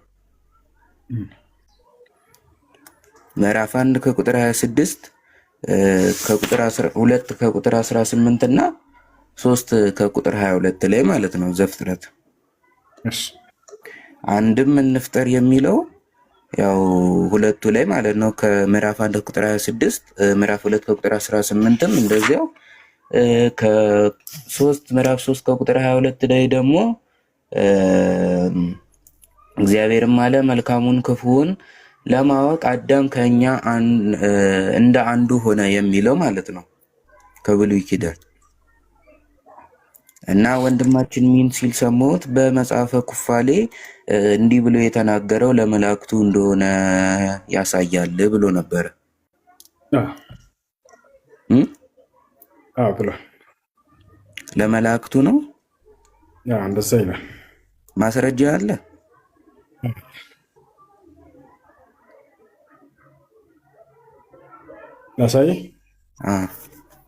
ያሳያለሁ። እናንተን የሚላችሁ አብ ወልድ መንፈስ ቅዱስ ናቸው ነው የሚሏችሁ፣ ግን መጽሐፈ ኩፋሌ ላይ እንፍጠርለት እያለ ያለው መላእክቶችን ነው እንደዛ የሚላቸው። ቆይ እናውጣና እናሳይ። ማነው መግለጥ የሚችል መጽሐፍ? ኩፋሌ ምዕራፍ 4 ቁጥር 4 ላይ ጀማል አወጣለት አንድ ጊዜ። ጀማል እሺ። ሰላም አለይኩም ወራህመቱላሂ ወበረካቱ። ሰላም ወራህመቱላሂ ወበረካቱ። ኩፋሌ ምዕራፍ 4 ቁጥር 4 ላይ እግዚአብሔርም ለእኛ አሉ መላእክቶች እንዲህ አለን፣ እንደ እርሱ ያለ ረዳትን እንፍጠርለት እንጂ አዳም ብቻውን እንዳይኖር ዘንድ አግባብ አይደለም አለ። ፈጣሪያችን እግዚአብሔር በአዳም እንቅልፍን ጣለበት፣ እርሱም ተኛ። ከአጥንቶቹ መካከል አንድ አጥንት አንስቶ ሔዋንን ፈጠራት እያሉ ይናገራሉ መላእክቶች። አንድ አጣና አሳየው። ኩፋሌ ምዕራፍ 4 ቁጥር 4 ላይ አንተ ወላሂ ሱስ እኮ ነው ያሳቀኝ። መሳቅ ፈልጌ አይደል ማለት ላይ አትሳቅሽ። እኔ አሳቀኝ ነው ይመጣ ማለት ነው። እኔ መሳቅ አልፈልኩም ወላሂ ሱስ ይስቅ ነው። ከዛ እንቀጥል። ከዛ ጌታም እዚህ ጋር ምን አለ? እሷ ምን አለች መሰላችሁ? ይኸው እዚህ ጋር ያን ጊዜ ማለት ይታያቸው እዚህ ጋር ያን ጊዜም ያልተቀለመው። ቆይ እንደውም በዚህ ጋር ለምን አላሳየው? በጣቴ ላሳያችሁ። እዚህ ጋር ከላይ እንጀምር። ይኸው እዚህ ጋር ዳግመኛም ጌታ ኢየሱስ ክርስቶስ በእኔና በአባቴ ፍቃድ አይሁድ በዕለተ ዓርብ ይወጉኛል። ወላሂ ሳሚ ያለው ነው ያሳይ በዕለተ ዓርብ ይወጉኝን ጎኔን ጥቢ አላት። ያው ቁስሉ ማለት ነው። በጎኔ ተወጋችሁ፣ በጎኔ ተወጋውን ኢየሱስን በጦር ወቅቶት ነበር። እሱን ጥቢ አላት። ያን ጊዜም ልጅ የእናቱን ጡት እንደሚጠባ የጌታውን የኢየሱስ ክርስቶስን የተወጋውን ጎኑን ጠባቻል። የሚገርመው ፓርት መጥባቱ አይደለም ሳሚ። ከዛ ምን እንዳለ ታውቃለህ? እስቲ ፍረጅ አላት። ቆይ ሳሚ ባንዴ አልጨረስኩም። እስቲ ፍረጅ አላት እሷን። ቶማስ የዛኔ ቶማስ ሲባል ዳሶ ነበር፣ በእጁ ነው የዳሰሰው። እሷ ጠባች ነው። ከዛ ምን አላት ኢየሱስ?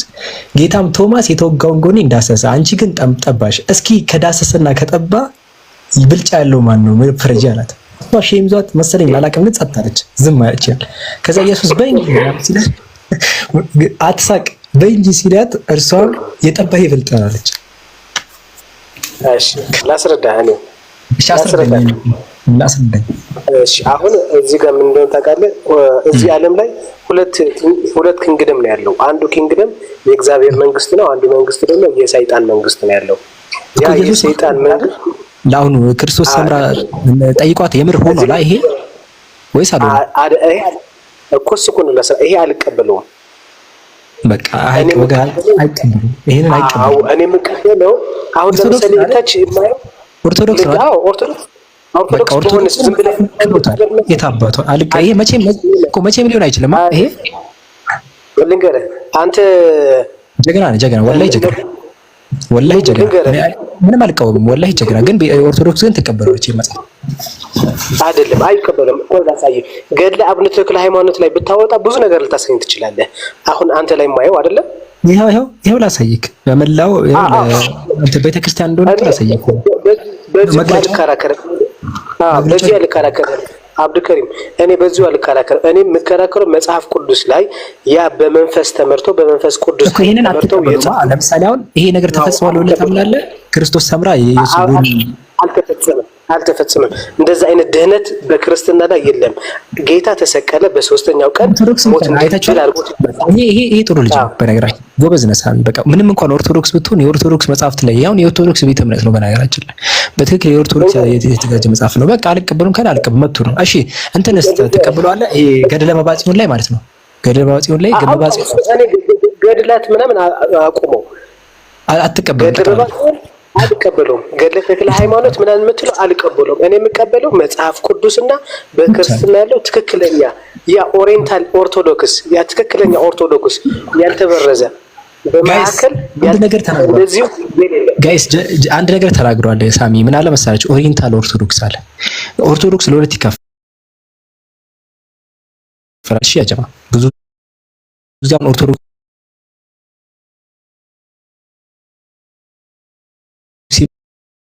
ብዙ ጊዜውን ኦርቶዶክስ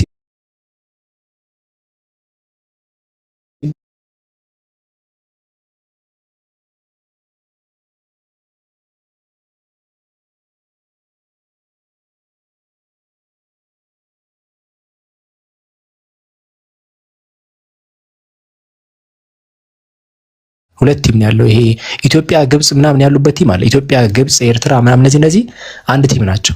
ሌላ ደግሞ ሌሎቹ ቲም ደግሞ አሉ። ሁለቱ አይስማሙም፣ ጭራሽ ነው አይስማሙት። ተለያይተው ነው ያሉት ሁለቱ ማለት ኦሪየንታል እና ኢስተርን ኦርቶዶክስ ተብሎ ይከፋፈላሉ። ብዙ ጊዜ ሰው አያውቅም ይሄንን እና ታለ ኢስተርን ኦርቶዶክስ ብለን መጠየቅ እንችላለን። በቤተ ክርስቲያንም በምን በሁሉ አይታችሁ ነው አብዱከሪም እዚህ ጋር ትንሽ እኔም ሂንት ልስጥ የተወሰነ ማለት ነው። የሚያድነው ሃይማኖት አይደለም እምነት ነው የሚያድነው። ግን እምነት ደግሞ ሃይማኖት መሰረት አለው። ልክ ነህ። ኦርቶዶክስ አንድ ነው የተነጣጠለ ማለት ነው። ከሁለት ኦርቶዶክስ አንድ ነው። አሁን አንተ ኦርቶዶክስ የግሪክ ኦርቶዶክስ ነው የምትከተለው? ይሄኛው ነው ኦርቶዶክስ ነው የምትከተለው?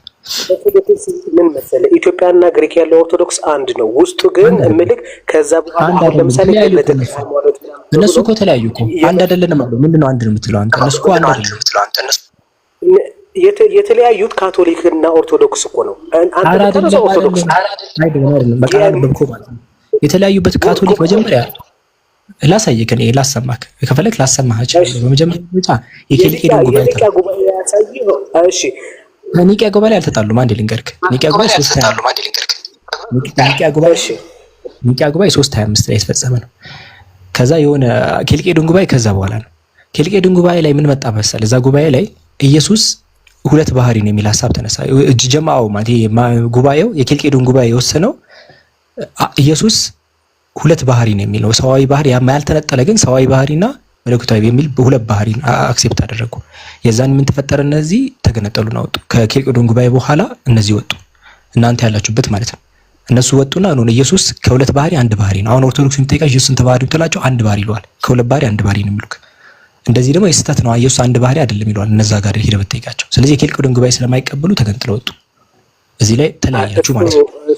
እዚህ ጋር ብቻውን ላሰማ የኬልቄዶን ጉባኤ ብዬ ይሄ በዚህ የሃይማኖት እንትን አይደለማ። ምንም ችግር የለውም። እዚህ ጋር አይ ለአንተ እኮ ያስረዳው አይደል? በዚህ ላሉት ቲሞች ለዚህ ላሉ ጀማ እንትኖች ሰዎችም ያስረዳው ነው። ኦርቶዶክስ ይከፋፈላል። እሺ ያጅ ይሄኛው የምታዩት ኦርቶዶክስ አሁን የጥንትነን ምናምን የሚሉት ተገንጥሎ የወጡት እነሱ ናቸው። እሱ ስላሰብኩ እኮ ነው እኔ ዝም ብዬ የምሰማ። አሁን እዚህ ጋር ስለ ካቶሊክ ምናምን አይደለም። ዋናው ግን እኔ ወደ ሀሳባችን እንጣበቃ ወደ ሀሳባችን እንመለስ። አልቀበለውም ብላላ ኢየሱስ እንትና ክርስቶስ ሰምራ እንደዛ ቁስሉን እንትን ብላችሁ ብላ አትቀበልም። ከመጽሐፍ ቅዱስ ውጭ ምንም ነገር አታምጣ። አልቀበለውም። እሺ ከኢትዮጵያ ኦርቶዶክስ ታወሪ ገድል የማይቀበል ነው። ገድል ሳይቀበሉ ማመን አይቻልም ይላል ቀሲስ። የተለያዩ ቀሲሶች ዲያቆን ለምሳሌ ዘማሪያን ተወስድ አይልም ላሳይ ገድል ሳይቀበሉ መሆን ይቻላል ወይስ የሚል አይቻልም ይላል። እሺ የለም ትጀምር ልንገርህ፣ በክርስትና በክርስቶስ የሚያምን ሁሉም ክርስቲያን ነው። ገድል ትቀበላለህ አታምንም አትቀበልም የለም ክርስትና ላይ አንደኛ ልጁ ኦርቶዶክስ እንደዛ ይባላል። እሺ እንመጣበታለን። ቪዲዮውን እስከማሳይ ድረስ ወደ ቀጣኛው ፖይንት እንሂድ። ያንን አሳያለሁ። አታስብ። ኦርቶዶክስ ገድል ሳይቀበሉ ማመን ይቻላል አይቻልም ብለው የሚያምኑት ይሄ እያልከኝ ያለው እኮ የኦርቶዶክስ መጽሐፍቶች አልቀበልም እያልክ በኦርቶዶክስ የምታዘጋጃቸውን መጽሐፍቶች አልቀበልም። አሁን ያውኑ ንግግር ኢየሱስ አልተናገረው ነው እያልክ ያለው ኦርቶዶክስ ክርስቶስ ሰምራና ኢየሱስ ያወሩትን ንግግር አመጡልክ። አንተ ደግሞ ይሄንን ኢየሱስ አልተናገረም። ይሄ አልተናገረም። የውሰት ሐሰት ትምህርት ነው ይሄ በቃ። ስለዚህ የቤተክርስቲያኑ መጽሐፍ ክዶታል። አሁን ሁለተኛው ሐሳብ ነው። እሺ ኢየሱስ ከድንግል የሚለውን ልመልስልክ። እሺ አዎ ኢየሱስ አሁን ወደ ሐሳቡ ልምጣ። በቃ ያን ፖይንት ልመልስልህ። ያው ደጋግመህ ስላነሳው ኢየሱስ በድንግል መወለዱ አምላክ ያደርገዋል የመሳሰሉ ነገሮች አንስቷል። በመጀመሪያ ደረጃ ኢየሱስ በድንግል ተወለደም አልተወለደም ማለት ነው ወደ አምላክነት አይቀይረውም። ለምን መሰለህ? ወደ አምላክነት ማይቀይርበትን ማስረጃ ልስጥህ። መጀመሪያ ማስረጃ ሐዋርያት ሥራ ከራስ መጽሐፍ ላይ ሐዋርያት ሥራ ምዕራፍ 13 ቁጥር 23 ላይ መጽሐፍ ቅዱስ ነው። ሐዋርያት ሥራ ምዕራፍ 13 ቁጥር 23 ላይ ምን ይላል መሰላችሁ? ከዚህም ሰው ዘር አለ ከላይ ከዳዊት ማለት ነው። ከዚህም ሰው ዘር እግዚአብሔር እንደ ተስፋው ቃል ለእስራኤል መድኃኒት ኢየሱስን አመጣ ይላል። ኢየሱስ ራሱ ያመጣው አምላክ ነው። አምላክ ኢየሱስን ሲያመጣው ሲፈልግ በድንግል ያመጣው፣ ሲፈልግ ከድንጋይ ውስጥ ያውጣው፣ ሲፈልግ ከተራራ ውስጥ ያውጣው፣ ሲፈልግ ከአፈር ውስጥ ያውጣው። ዋናው ኢየሱስን ማን ያመጣው? እግዚአብሔር አመጣው ነው የሚለው።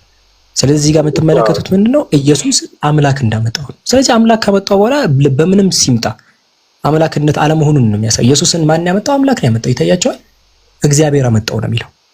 አመጣ ማለት የሆነ አካል ያመጣው ነው።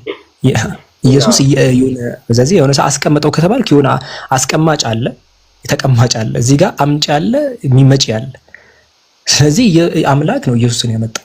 ስለዚህ በድንግል ይምጣ በምን ይምጣ ወደ አምላክነት አይቀየረው። አምላክ ነው ያመጣው። እዚህ ጋር በራሱ አይደለም ኢየሱስ የመጣው፣ አምላክ አመጣው። ስለዚህ እኔ አምላክ አምጪውን ነው ማመልከው እንጂ መጪውን አላመልክም። ቃል በቃል እግዚአብሔር አመጣው። በሱ በኩል ወደ አባት መጣ ማለት እኮ አምጪ ነገር ነው። አሁን ኢየሱስ ከድንግል ተወለደ፣ ከምን ተወለደ? ከድንጋይ ተወለደ ብትል ይሄ ከምንም ነገር ከተራራ መጣ ብትል ዋናው አምጪ ማለት ነው። አምጪው ነው የምታመልከው አይደል? ልክ ነህ። ግን ወደ አምጪው መስመር የሆነ መንገድም ህይወትም የሆነ ኢየሱስ ነው። ከሱ ውጭ ደግሞ ወደዛ ልትሄድ ደግሞ አትችልም። ልመልስልህ ሳሚ። እሺ ሳሚ ትክክለኛ መልስ ነው። ትክክለኛ ነው። ባይዘው እዚህ ጋር እኔ ሁሉ ሳሚ እዚህ ጋር ትክክል ነው። ማለትም ብዙ ቅድም እያወራን የነበረው ላይ ያው ሳሚ ቅድም ከኮሱም ጋር ኩላችን ነው የተወሰነ ልክ የተወሰነ እየተራራምን እየሄደ ነበር። እዚህ ጋር ግን ሳሚ ትክክል ነው 100% እዚህ ጋር ትክክል ነው። በኢየሱስ ጊዜ የነበሩት ሰዎች ማለት ነው ያጀማ በኢየሱስም መንገድ ካልተከተሉ አያልፉ። በቃ ጭራሽ ሊሆን አይችልም። በኢየሱስ ጊዜ የነበሩት ሰዎች የተላከላቸው ዮሐንስ 17 ላይ የላከውን ኢየሱስ ክርስቶስ ያውቁትን እቺ የዘላለማችን ይላል ኢየሱስ። ማቴዎስ ወንጌል ምዕራፍ 15 ቁጥር 24 ላይ ከእስራኤል ቤት ለጠፉት በጎች በቀር አልተላኩም አለ። እስራኤል የነበሩት ሰዎች ሐዋርያት ሥራ ምዕራፍ 5 ቁጥር 31 ላይ ለእስራኤል ንስሐና የኃጢአት ስርየት ይሰጥ ዘንድ ነው የሚለው። ለእስራኤል ብሎ የኃጢአት ስርየት ይሰጥ ዘንድ ነው የሚለው ቃል በቃል። እዛ የነበሩት ሰዎች ኢየሱስን ሳይከተሉ ከነበረ የራሳቸው ጉዳይ፣ ተሳስተው የራሳቸው ጉዳይ ያልኩኝ አይሰራላቸው።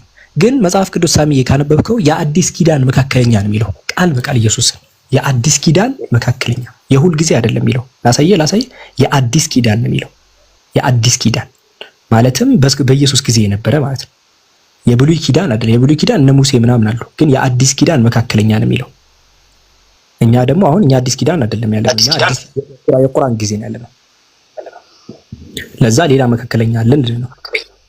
አሁን የኢየሱስ የአዲስ ኪዳን እንደተባለ ቆይ ይታለ አዲስ ኪዳን መካከለኛ ወደሚሆነው ዕብራውያን ምዕራፍ 9 ቁጥር 15 ላሳያችሁ። ይሄው ዕብራውያን ምዕራፍ 9 ቁጥር 15 ላይ ምን ብሎ ይናገራል? ይሄው እዚህ ጋር እንዲቀበል የአዲስ ኪዳን መካከለኛ ነው ይላል። ኢየሱስ የምን ጊዜ መካከለኛ ነው? የአዲስ ኪዳን ጊዜ መካከለኛ ነው። በዛን ጊዜ የአዲስ ኪዳን ጊዜ ማለት ያው የኢየሱስ ጊዜ ማለት ነው። በኢየሱስ ጊዜ የነበሩ ሰዎች ያው እሱ ነው መካከለኛቸው። የአዲስ ኪዳን የሁል ጊዜ አይደለም የሚለው፣ የዘላለምም አይደለም የሚለው፣ የአዲስ ኪዳን መካከለኛ ነው። እኛ ደግሞ አሁን ያለንበት ጊዜ ያ ጊዜ አይደለም። ኦልሞስት 2000 ዓመት ሆኖታል። በጣም ረጅም ጊዜ ነው። ከዛ በኋላ ነብይ ተልኮ ሌላ መካከለኛ አለን ነው። የብሉይ ኪዳን መካከለኛ እነ ሙሴ እና አብርሃም ምናምን ይሆናሉ። በእነሱ ጊዜ ከአምላክ ጋር በአብርሃም ጊዜ የነበሩ ሰው ለምሳሌ አብርሃም በነበረበት ጊዜ መጽሐፍ ቅዱስም ቁርአንም የለም። በነገራችን ሁለቱም የለም። ድሮ ነው የነበረው አብርሃም። በዛን ጊዜ የነበሩ ሰዎች በአብርሃም በኩል ነው አምላክን የሚያገኙት። በሙሴ በኩል የነበሩ በሙሴ ጊዜ። በአዲስ ኪዳን ጊዜ የነበሩት ደግሞ በኢየሱስ ነው የሚጠቀሙት። በእኛ ጊዜ ያለ ደግሞ ነብይ መሐመድ ናቸው። ሲምፕል አዛት 100% ትክክል ነህ። ግን ኢየሱስ ለሁል ጊዜ አዲስ ኪዳን ነው የሚለው። ከዛ በኋላ ያለው ስብከት በማን መንገድ ነው የተጠራው? በነብይ መሐመድ። ኢየሱስ ራሱ ተናግሯል። ኢየሱስ አዲስ ትምህርት እንደሚመጣ ተናግሯል። አሳይክ ማስረጃ አዲስ ትምህርት እንደሚመጣ ኢየሱስ አዲስ ትምህርት እንደሚመጣ የተናገረበት ላሳይክ።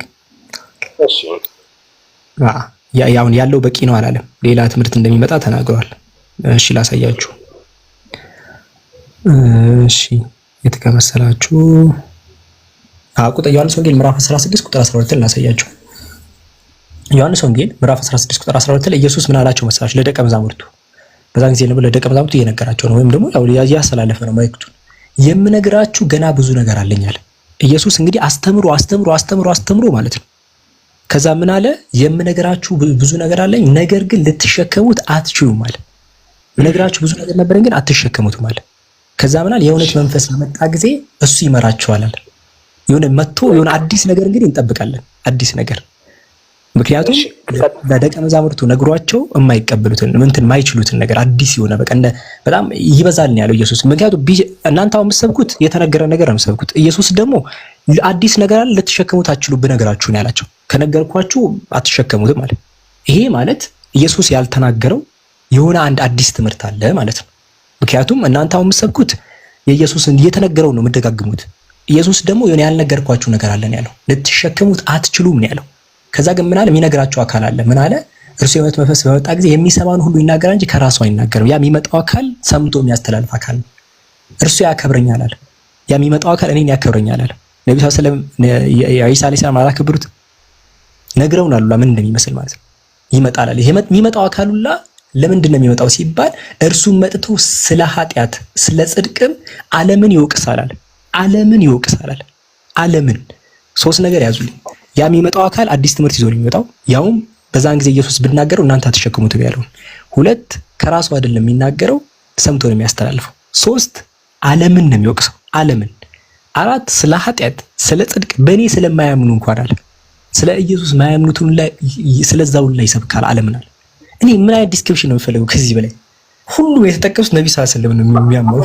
እዚህ ጋር እየነገርህ ያለው እኮ ቅድም ማለት ነው ስለ ጳውሎስ አንስተህ ነበር ሐሳብና አዲስ ትምህርት ነው።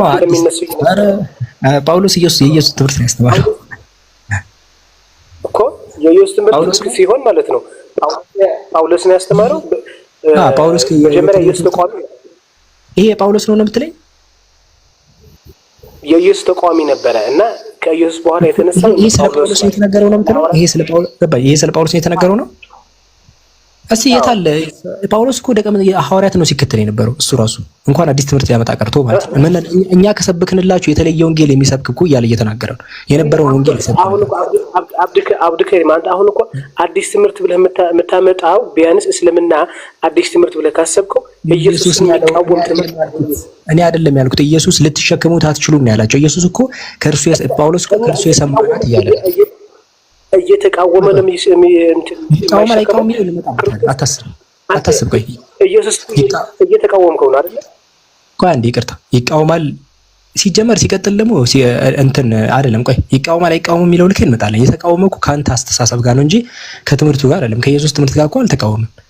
እንዲህ ሜት ጋር ተቃወመ። ነብዩ ሰለላሁ ዐለይሂ ወሰለም ኢየሱስ አምላክ ነው ቁርአን ላይ ለምሳሌ ከነብዩ ሰለላሁ ዐለይሂ ወሰለም ይኸው ከራሱ አይናገርም ሰምቶ ነው የሚያስተላልፈው እያለ ነው ሲናገር የነበረው። ሰምቶ አስተላላፊ አካል ነው። ነብዩ ሰለላሁ ዐለይሂ ወሰለም ሰምቶ ካስተላለፉት መጽሐፍ አንደኛው ይሄው ይታያል፣ ቁርአን ነው እዚህ ጋር የተደረደሩት ማለት ነው። እዚህ መጽሐፍ ላይ መጀመሪያ የምታገኘው ኢየሱስ አምላክ ነኝ ብሎ አላስተማረም ብሎ በግልጽ ተቀምጧል። የመጀመሪያው ራሱ አንድ ከዚህ ጀምሮ ኢየሱስ አምላክ ነኝ ብሎ አስተምሯል። በየቀኑ ላይቭ ስንገባ የሚያሳየን የለም። ሁለተኛ ኢየሱስ ወደ ጌታዬና ጌታችሁን አምልኩ ወይም አምላክን አምልኩ ብሎ እንደተናገረው ነው እዚህ ጋር መጽሐፍ ላይ የሚቀመጠው። መጽሐፋችሁ ላይ ዮሐንስ 20:17 ላይ አምላኬ ብሎ የተናገረው ብዙ ነገሮችን ነው የሚያስተካክለው። በጣም ብዙ ነገሮችን ስለ ኢየሱስ የተቀጠፉ ነገሮችን ሁሉ ነው የሚያስተካክለው። አንተ አልቀበልም ያልካቸው መጽሐፍቶች ብቻ ሳይሆን መጽሐፍ ቅዱስ ላይ ነው ስለ ኢየሱስ ብዙ የተዋሹ ነገሮች አሉ። እነዛን ሁሉ ፊክስ የሚያደርግ ባል ካላት ሴት ነው የተወለደው የሚለውን ሁሉ ማለት ነው ከድንግል እንደተወለደች ሲያስተካክል ኢየሱስ ራሱ በእኔ ስለማያምኑ እያለ ነው ሲናገር የነበረው። ይሄን ሁሉ ነው ፊክስ የሚያደርገው። እና አዲስ ትምህርት የተባለበት ምክንያት እዚህ ላይ ያሉትን ነገሮች ብታነባቸው ቶታሊ ትረሳዋለህ ክርስትናን ጭራሽ። እኔ አሁን ባይዘዌ ማለት ነው እስልምና ላይ በጣም ባህር ነው ሁላ ገብታ አጨርሰው፣ ግን ክርስትና ባንዲ ነው። እኔ አሁን አንዴ ከዘፍጥረት ጀመርኩኝ ታሪክ ነው የምታነቡት። ሙሴ እንዲሆነ ምናምን ተከተሉት ምናምን በአንድ ወር ውስጥ ማለት መጽሐፍ ቅዱስን ከዘፍጥረት እስከ ላይ ማንበብ ትችላለች በአንድ ወር ውስጥ። ከዛ በኋላ ከማንኛውም ይሄ ፓስተር ነኝ ከሚል ዲያቆን ነኝ ከሚል ጋር ተመሳሳይ ነው የምትሆኑት በአንድ ወር ውስጥ ማለት ምንም የሚከብድ ነገር ላይ የለውም። ግን ከእስልምና በጣም ሰፊ ታሪክ በጣም ሰፊ ነው። ዛስ ኢየሱስ ልትሸከሙት አትችሉም ማለት ራሱ መጥቶ ይንገራቸዋል። አሁን እኮ ስለ ታሪክ እኮ አይደለም ጌታ ኢየሱስ ወደዚህ ምድር ሲመጣ ህይወት እንዲያቀል የጠየቀኝ ያብራራውልህ ሳሚ። እንደዛ አይደለም አትበለኝ። አንተ ምን አልከኝ? በኢየሱስ መካከለኛ ብቻ ነው የሚኬደው አልከኝ። ምን ነገርኩህ ስጠቀልለው? አንደኛ ኢየሱስ የአዲስ ኪዳን ብቻ ነው መካከለልህ ነው እንጂ እንዲያከብድልህ እኮ አይደለም። ዋናው ነገር አንተ ይሄን ያክል እኮ አይደለም እንድታምኑ ብቻ ነው የሚፈልገው። አይ እንደዛ አይደለም። ኢየሱስ አዲስ ነው። ለምሳሌ ብዙ ነገር አለ። የመጀመሪያው በክርስትናው እናንተ ወዴት አቅጣጫ እንደምትሰግዱ አይታወቅም። የመጀመሪያው ምንም ያለ አቅጣጫ ነው። ሁለተኛ እንዴት እንደሚሰግዱና ማስረጃ እንዴት ነው የምታመልከው? ቆይ ሳሚ ቆይ እንዴት ነው የምታመልከው? ለምሳሌ አሁን ምንም አታውቁት ላሳይክ። ለምሳሌ ምንም ስርዓቱ ሁላ እንዳሌለው ማለት ነው። ለምሳሌ እንዴት አንተ አሁን ወደ ቤተክርስቲያን ስገባ እንዴት ነው ገባው? ኢየሱስ እንዴት ሆኖ ነበር ቤተክርስቲያን ሲገባ የነበረው? ማስረጃ ስጠኝ እስቲ። ለምሳሌ ሲጀመር ስለ ቤተክርስቲያን ትርጉም ቤተክርስቲያን ማለት አንተ ኤክሌሲያ ማለት ነው። ኤክሌሲያ ያው በግሪክ እንግዲህ አትጨናነቅ። ኤክሌሲያ ማለት ማህበር ማለት የክርስቲያኖች ቤት ነው እንጂ እኮ ለማምለክ እኮ እየጠየቀው ይኸውልህ፣ አንዴ ሳሚ ልትጨረበር እስኪ ነው መልሼ ያስኩ። ይኸውልህ ጋይስ ምን ሊለኝ እንደነበረ ልንገራችሁ። ኢየሱስ እንዴት ነው ሲያመልክ የነበረው ስለው ከመነሻው እንትን ቤተክርስቲያን ማለት ኤክሌሲያ ነው ብሎ የቃሉ ትርጉም ብሎ ሊቀየስብኝ ነው። ቀድሜ ነገርኩ። በግሪክ ኤክሌሲያ ነው ማህበር ማለት ኮንግሪጌሽን ማለት ነው። በቃ አለቀ። አሁን ወደ መልሱ መልስልኝ። ኢየሱስ እንዴት ሆኖ ነበረ ሲያመልክ የነበረው? ያለ መልስ ነው። ላውራ እሺ፣ ላውራ እስኪ አንዴ እንትን ሚት አድርገው አስፈልግም። ቆይ ሳሚ ተረጋጋ። ሻሃዳ ስላለ ነው። አቡ ሻሃዳ ይቅደም። ሻሃዳ እቴ ማን ነው ሻሃዳ? እዚሁ ኪዱ ከታች እህቷ ነች መሰለኝ የመሰለውና ኪዱ ናት። ኪዱ ይሰማል። ሁሱ አለቅ ሁሱ አለቅ። እሺ አበዲ ሻሃዳ ይስፈልግ።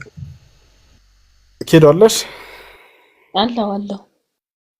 ሰላም ነው። እንዴት ነሽ? አለሁ አልሐምዱሊላህ። ሰላም አለይኩም። ወአለይኩም ሰላም ወራህመቱላህ። እኔም ሰለምቴ ነኝ። እሺ አላህ ከረዳኝ ብዙ ለማወቅና መማር ፈልጋለሁ። ለአሁኑ በዲኔ ብዙም አይደለሁኝም። እሺ እና አብራኝ የምትኖር እህቴ አላህ ረድቶኝ ወደ አላህም ወደ እኔም መታለች እና ትንሽ ግልጽ ያልሆነላት አንድ ነገር አለ ስለ ስላሴ። እሺ እሱን ብታብራሩልኝ እየሰማች ስለሆነ መርሐባ። እሱን ነው ማወቅ የምትፈልገው። ይበልጥ በጣም የተወሳሰበባት ነገር እሱ ስለሆነ እሱን ነው ማወቅ የምትፈልገው። እንዴት ነው እኛ አንድም ሶስትም አምላክ ልናመልክ የቻልነው? እያመለክንስ የነበረው እንዴት ነው? ስለዚህ ይሄንን ነው ማወቅ የምፈልገው። የቻልኩትን ያህል አሳውቂያታለሁ። የእናንተንም ቪዲዮዎች ብዙ እየከፈትኩ አሳያታለሁና ይበልጥ ግልጽ እንዲሆንላት እስቲ መርሐባሽ። ባጭሩ ስላሴ የክርስትና እምነት መሰረት መሆኑ ይታወቃል። ነገር ግን ይህ የእምነት መሰረት በመጽሐፍ ቅዱስ ላይ ሄዳችሁ ስትፈልጉት አታገኙለትም። ስላሴ የአምላክን አንድ ምስልና ከአቅሜ በላይ ነው ብሎ ሪፈር ይጽፋል አይደለ? ከዛስ ያም ደግሞ ያቅሙን ብሎ የመጨረሻው አንድ ጎበዙ ዶክተር ሲገኝ ያድናል። ነገር ግን የመጀመሪያዎቹ ዶክተር ያቅማቸውን አልደከሙም። ላንቺ ባለውለታ አይደሉም። ወደ ከፍተኛው ሲያደረሱሽ እነዚያ ዶክተሮች አይደሉም። እነሱ አያገለግሉኝም ስላላዳኑ በእነሱ ስላሉኝ አይደለም ነው እነሱ ስላከሙ እነሱ ፈጣሪ ሰበብ አድርጎኝ ካዳነኝ እንጂ እነሱ ብቻ ክኒን ስለሰጡኝ አልደንም። ፈጣሪ ግን ዳኝ ብቻ ስላለኝ እድናለሁ እንጂ የግድ ደግሞ እነሱ ክኒን ሰጡኝና በእነሱ ኃይል አሁን እኮ በእነሱ ኃይል እያዳነሽ ነው እያልከኝ ነው። እግዚአብሔር ዳኝ ካለኝ እድናለሁ። ግን የፈለኩት የትኛው ሐኪም ቤት ሄጄ የፈለኩት ገንዘብ ሀብቴን ጨርሼ እግዚአብሔር ዳኝ ካለኝ አልድንም። እሺ ስለዚህ ይኸውልሽ እግዚአብሔርማ ብለሽ ካመንሽ ሐኪም ቤት መሄድ አይጠበቅብሽም። እግዚአብሔር ከቤትም ይሰራል። አልጋው ላይ እንደተኛሽ መፈወስ ያውቅበታል። ሕዝቅያስን አልጋው ላይ ነው የፈወሰው። ስለዚህ እግዚአብሔር ሊያድነኝ ይችላል ብዬ ደግሞ ሰበቢያውን መጠቀም አለብኝ። የግድ ደግሞ እግዚአብሔር እዚህ ቁጭ ብዬ ለምን እንደዛ ከሆነማ በጸበል ማመን የለብኝማ። ኢየሱስ ክርስቶስ እግዚአብሔር እዚህ ሆኜ ያድነኛ ካልኩኝ ለምን ሲያመኝ ጸበል እሄዳለሁ? ጸበል ማድሮም እኮ አትሄጂም እንዴ? ጸበል ብትሄጂ እንደዚህ አትሆኝም ነበር። ጸበል እኮ አትሄጂም ድሮም። እሱን እናውቃለሁ። መጀመሪያ ሜዳ ለመሄድ እናንተን አይደለም የምታሳየኝ። ጥያቄን ስነ ስርዓት መልስልኝ። ወደዚህ ነው ወደዛ አትበል። እዚህ ጋር ከፈጣሪ ጋር ወይም ደግሞ ከነዛ ከነቢያቶች ስመሙት ጋር ሐኪም ቤት ምናምን እንትና ጋር የሚያደርሰው ነገር አይደለም ይሄ። ወይም ደግሞ እንደዛ ካልክ ደግሞ ለኛም ለኃጢያታችን ክኒን ለምን አልመጣልንም? አንድ ምስኪን ሰው መሞት ለምን አስፈለገው? እሺ በደንብ ስሚ። ስለዚህ ልክ እኔ እንዳልኩት ሌሎቻችሁ ስለምትሰሙ ልክ ከደነው ዶክተር እስከምንደርስ ይሄኛው ዶክተር ያቅሙን እያደረገ ሪፈር እየጻፈ እንደሚያደርሰን ደነው ዶክተር እንደሚፈውሰን ሁሉ ነቢያትም ማለት ነው ክርስቶስ መጥቶ ተሰቅሎ ከኃጢአታችን እስከሚያድነን ድረስ ተስፋ እንዳንቆርጥ ነቢያት እያስተማሩ ይወርዳል ይወለዳል የሚለውን እኮ ነቢያት እየተናገሩ ነው የመጡት። አንደኛው ብቻ ተናግሮት አልበቃም። ኢሳይያስም፣ ኤርሚያስም፣ ዳዊትም፣ ሰሎሞንም ሁሉም ነቢያት ተናግረዋል ማለት ነው። ስለ ክርስቶስ መወለድ ወደፊት መጥቶ እንደሚወለድ እየተናገሩ ያ እንደዛ የሆነው ለምንድን ነው ካል ህዝቡ ተስፋ እንዳይቆርጥ ማጽናኛ ነው። ልክ የራበው ሰው አሁን አይዞህ ትበላለህ ምግብ ይመጣልሃል ቢባል ተስፋ ይዝና እንትን ያል ግን ዝም ካሉት በቃ ራብጦም የለውል ነው ብሎ ተስፋ ይቆርጣል። ነገር ግን አይዞህ የተባለ ሰው ተስፋ አለው። ስለዚህ ህዝቡ ተስፋ እንዳይቆርጥ እሺ እግዚአብሔር ኢየሱስ ሳይሞት ለምን በነዛ ሰዎች ይቅር ብያቸዋል አላለ? በፊት በኢየሱስ ክርስቶስ ከመሞቱ እነዛን ነቢያቶች ላይ ለምን ይቅር? የሆነ ፖይንት ላንሳ። እሺ እሱ ሰው የሆነበት የመጀመሪያው ከመሞቱ የመለስልኝ ግን አይደለም። የሆነ ፖይንት ላንሳላችሁና ወይም ኢትዮጵያ አምላክ የሰው መስዋዕት ይቀበላል እንዴ? ማን ነው አምላክ የሰው መስዋዕት ይቀበላል ያለክ? ሲመረጃ አስጠን መጀመሪያ አምላክ የሰው መስዋዕት አይቀበልም። ለምሳሌ ልክ እንደ ጣዖት አምላኪያን እንደነሱ እንትን እንዳትሉ ብሎ ተናግሮ ማን ነው የሰው መስዋዕት ራሱ አምላክ የሰው መስዋዕት ይቀበላል ብሎ ራሱ ያስተምረው የክርስትና ትምህርት ነው። አምላክ ያላስተማረው ከየት እንደመጣ ማናውቀው። ግን የትኛው ነብይ ነው እስቲ አምላክ የሰው መስዋዕት የተቀበለው? አምላክ መስዋዕቱን ላይ ሰው ይቀበላል እንዴ? መረጃ አስጠን እስቲ። እሺ የሰው መስዋዕት መቀበሉ አብያል መስዋዕት ሰዋ እግዚአብሔርም መስዋዕቱን ተቀበለው ይላል። የሰው የበግ ፍየል የሆነ ነገር ሊቀርብ ይችላል። ሰው መስዋዕት ሆኖ ለአምላክ የቀረበበት አለ ይቀርባል። ሰው መስዋዕት ሆኖ ለአምላክ እንዴ? እንደሱማ በፍጹም በእኛ አስተምሮ እንደሱ ይባል ነገር የለም። አንተ ስትል ሰማሁ በመጀመሪያ እናንተ ኢየሱስ እኮ በቃ ኢየሱስ መስአሁን ኢየሱስን እንደ አምላክ ኃጢአት አድርጎት ነው የሚል ነገር ነው። እሱ ራሱ ኢየሱስን ሁሉ ኃጢአት አደረገው ስለኛ የሚል ሐሳብ ነው ላይ ያለው። ይሄ በጣም ፍጹም ከነቢያት ትምህርት የራቀ እምነት ነው።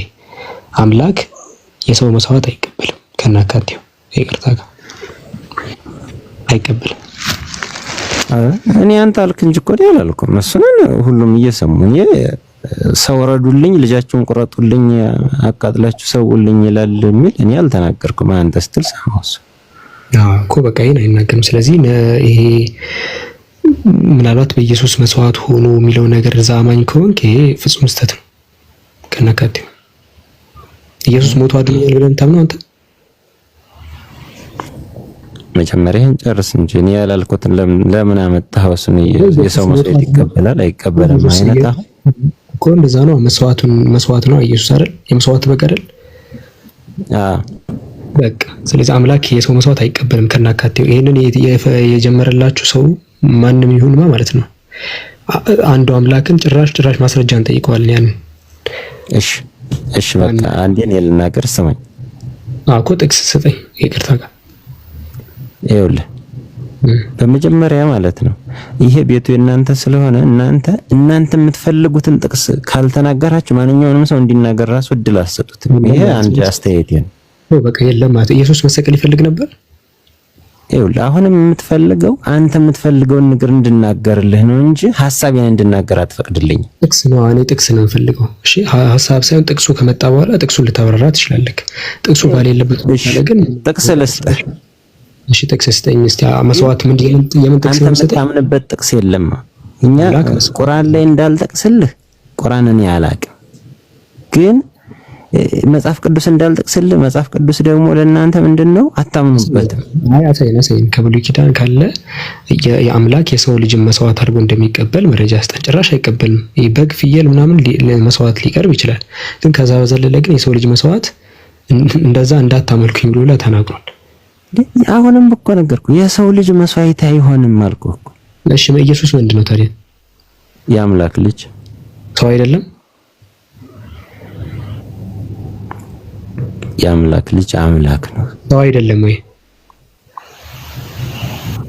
ሁለት ባህሪ እኮ ሰው አይደለም ወይ ኢየሱስ? ሰው ሳይሆን ሰውም አምላክ ነው ወይ? ሰው አይደለም ሰውም አምላክ እኮ ሰው ነው አይደል? አይ ንግግሩን አስተካክለው። ሰውም አምላክ ለምሳሌ ነፍስ ነህ ስጋ ነህ አንተ። እሺ ሰዎች በጦር የወጉት አምላክን ነው? ቆይ አንተ ነፍስ ነህ ስጋ ነህ እንገር። አይ እኔ እኮ ስለ ስጋ ነህ አንተ። እሺ የተሳሳተ ጥያቄ ጠይቅ። አንተም እንደዛው ነው። እኔ እንደዛ አይደለም። የኔ ስለ ሁለት የተለያዩ ምንነቶች ነው የጠየኩ። ለምሳሌ ሰው የሚባለው ነገር አንድ ምን እንደዛ ሁለት የተለያየ ሰው ከተባለ እሱ መገነጣጠል ነው። እንደዛ ከሆነማ መገነጣጠል ይቻላል። የሰው ልጅንም ወደ ብዙ ቦታ መገንጠል ይችላል። አንተ የሰው ልጅ የሚለውንም ነው ብዙ ቦታ ገንጥለ ምሳሌ ስጠኝ ሞከርከው። ይሄ ምሳሌ አይደለም። ለምሳሌ እኔ ሰው ነው ወይስ በግ ነህ ስለ ሁለት ምንነቶችን እያነጻጸርኩልህ እንጂ እኔ ሁለት ምንነቶችን ሰውና በግ የሚለውን ሳማርጣ አንተ ደግሞ ይሄ የተለያየ ወይ በግ ወይ ሰው ልትሆን ትችላለህ። አንተ ደግሞ እናመጣ የበግ ቆዳ ነው ወይስ ቀንድ ነው ብላ መጣ። ይሄ ማለት አንድ በግ የሚለው ውስጥ የገነጣጠ የሸነሸንከው ነው። በጉን ራሱ አይገናኝም። እኔ የጠየቀው አምላክ የሚባለው ሌላ ቢንግ ነው፣ ሰው የሚባለው ሌላ ቢንግ ነው። ራሱን ችሎ እነዚህ የሚጠሩት መጠሪያዎች በራሳቸው የተለያዩ ናቸው። ዜርፎር እኔ የጠየቅኩ ኢየሱስ አምላክ የሚባል ማንነት ነው ምንነት ነው ወይስ ሰው የሚባል ምንነት ነው? እሺ ይኸውልህ አንተ ሰው የምትባለው ነፍስና ስጋ በአንድ እስካለ ድረስ ነው። አኔ ሰው የሚባለው ሁለቱም አንድ ላይ ስላለ ነው። ኢየሱስ ይሄ ሁለቱም አንድ ላይ ያለው ሁለቱ የተለያየ ባህሪ ያላቸው ነፍስ አልቦ ስጋ ብቻውን ሰው አይሆንም። ኢትዮጵያ ይሄን ቤተክርስቲያን አስተምራችሁ እኮ ነው። ይሄንንም ያስተማረችው ሰው ሎጂክ በጣም ተሳስቷል። ነፍስ ለብቻው ተገንጥሎ ምንነት የለውም ከናካቴው። ነፍስ ለብቻው ሰው አይባልም ከናካቴው። አንድ ሰው የሚባለው ነፍሱ፣ አካሉ፣ ሁሉ ነገር የተፈቃድ ያለው ይሄ ብቻ ሙሉ በሙሉ ነው ይሄ ሰው የሚባለው። ይሄንን ነው እየጠየቀው። አንድ ሰው ይባላል። ኢየሱስ ይሄ ሙሉ ነገር ያለው ሰው ነው። በእኛ አስተምሮ ነፍስ ለብቻው አካል አለው። በእናንተ እኮ እሺ የእናንተና ይሄን አስተምሮ ያመጣው ሰው ማን ያስተማሩሽ? እሱ ከምንድን ያገኘው? ከሳይንስ ያገኘው? እኔ ራሴ አንድ ሃይማኖት አስተማሪ ስለሆንኩ ራሴ ያለው እኔ እንዴት ነው ያመጣው? ስለዚህ አሁን ርዕስ እየቀየርን እንዳንሄድ እየጨረስን ነው። ርዕስ እየቀጠረ ኢየሱስ ሰው ነው ዮሐንስ 8:40 ላይ ሰው ነኝ ብሎ ተናግሯል። ተሳስቷል? ዮሐንስ ወንጌል ነው። ዮሐንስ ወንጌል ምዕራፍ 8 ቁጥር 40 ላይ ከአምላክ ሰምቼ ነገርኳችሁ ሰው ነኝ አለ። ሰው ከሆነ ዮሐንስ ወንጌል ምዕራፍ 8 እንደዚሁ አራስ ከጠቀስከው ላይ ከአብርሃም በፊት እኔ ያለው ይላል። ከአብርሃም በፊት መላእክትም አሉ፣ እነ ገብርኤልም አሉ። ምን አዲስ ነገር አላዳሙ? ኢየሱስ ተው፣ ገብርኤልን ተው፣ አዚህ ምን አመጣው? ኢየሱስ ፈጣሪ ነው። ገብርኤል ፈጣሪ ነው። ኢየሱስን ነው ያልኩህ እንጂ ገብርኤል ተው አይልም። እኔ ስለ ኢየሱስ የምናወራው ገብርኤልን ተው። ገባኝ እኮ ከአብርሃም በፊት መኖር ወደ አምላክነት የሚቀይር ከሆነ እና አዳም ምናምን በአጠቃላይ ከነበሩ ከዛ በፊት አዳም ዙሮ አልተወለደም። አዳም እኮ የለም።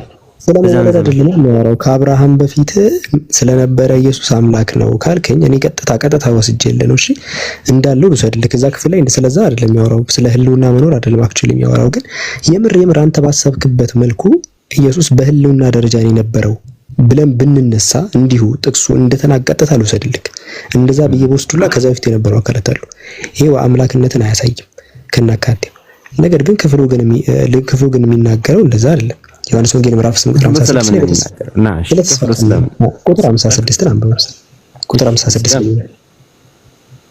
አይ መጽሐፍ አሁን ስላልያዝኩኝ ይርታ ለቀኔ ላንብብልህ። አሁን ብዙ ጊዜ ክርስቲያኖች ቆርጠው ብቻ ነው የሚያነቡት። ያጀማ ክፍሉ ላይ ምንም አያውቁትም። አሁን እሱ ዮሐንስ ወንጌል ምዕራፍ 8 ብሎ ቁጥር 58 ላይ ነው ዘሎ የገባው። ግን ቁጥር 56 ላይ ኢየሱስ ስለምን እያወራ እንደሆነ በደንብ ያብራራል። አውድ ማወቅ ያስፈልጋል። አንብብልኝና ከ56 አንተ እስከ 58 ማለት ነው። አንብብልኝ በጣም ላይ እኮ ከቁጥር 56 ሲነሳ ምን አለ መሰላችሁ? ከመነሻው ዮሐንስ ወንጌል ምዕራፍ 8 ላይ እዛው ቁጥር 40 ላይ ካያችሁ ልትገሉኝ ትፈልጋላችሁ፣ አብርሃም እንደዚህ አላደረገም አለ። ኢየሱስ ምን አላቸው? እናንተ እኔ ልትገሉኝ ትፈልጋላችሁ፣ አብርሃም ግን እንደዚህ ግን አያደርግም ነበር እያለ ነገራቸው። ከዛ በኋላ አባታቸው አብርሃም አለ ቁጥር 56 ላይ ቀኔን ያይ ዘንድ ሐሴት አደረገ አለ።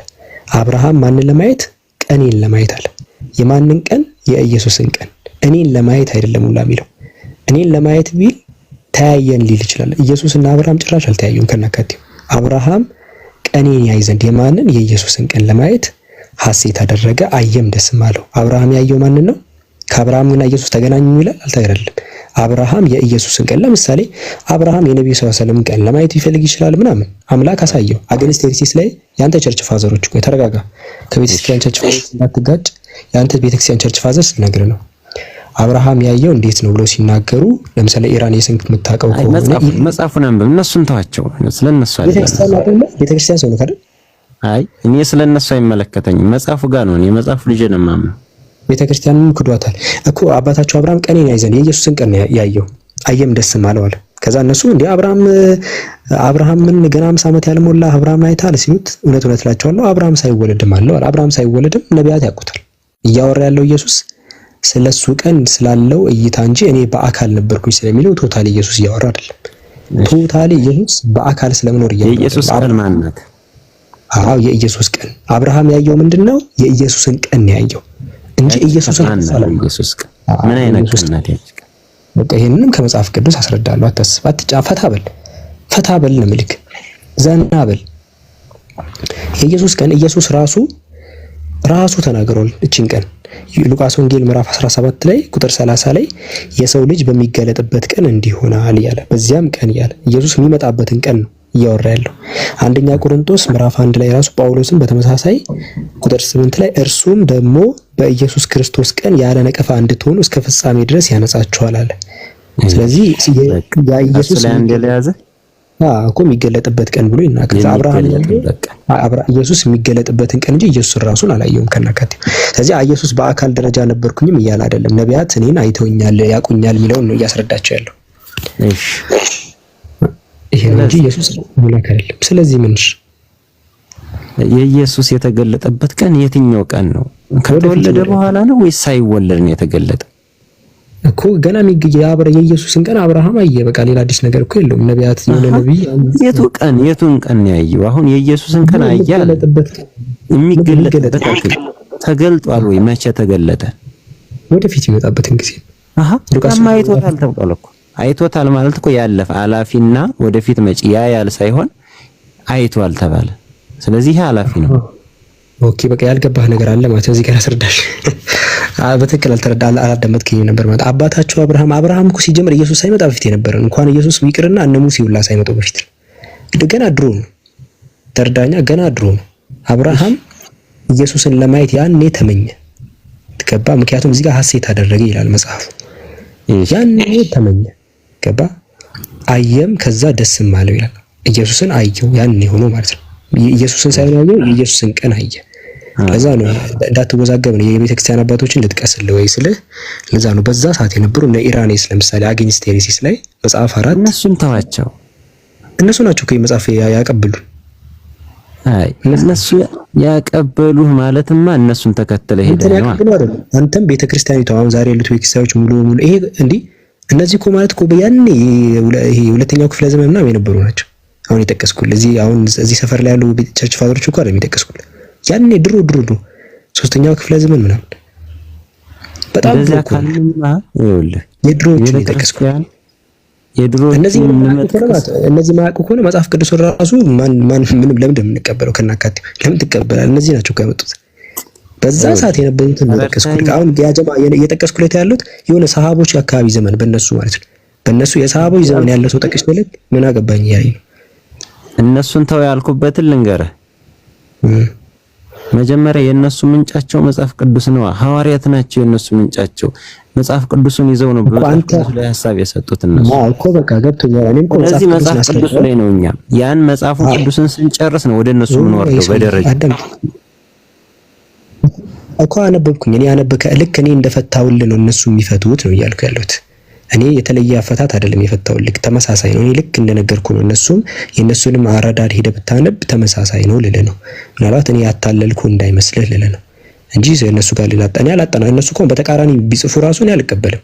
ምክንያቱም ጥቅሱ የሚለውን ነው የነገርኩ። ልክ እኔ እንደተረዳሁት ግን ነው እነሱ የተረዱት።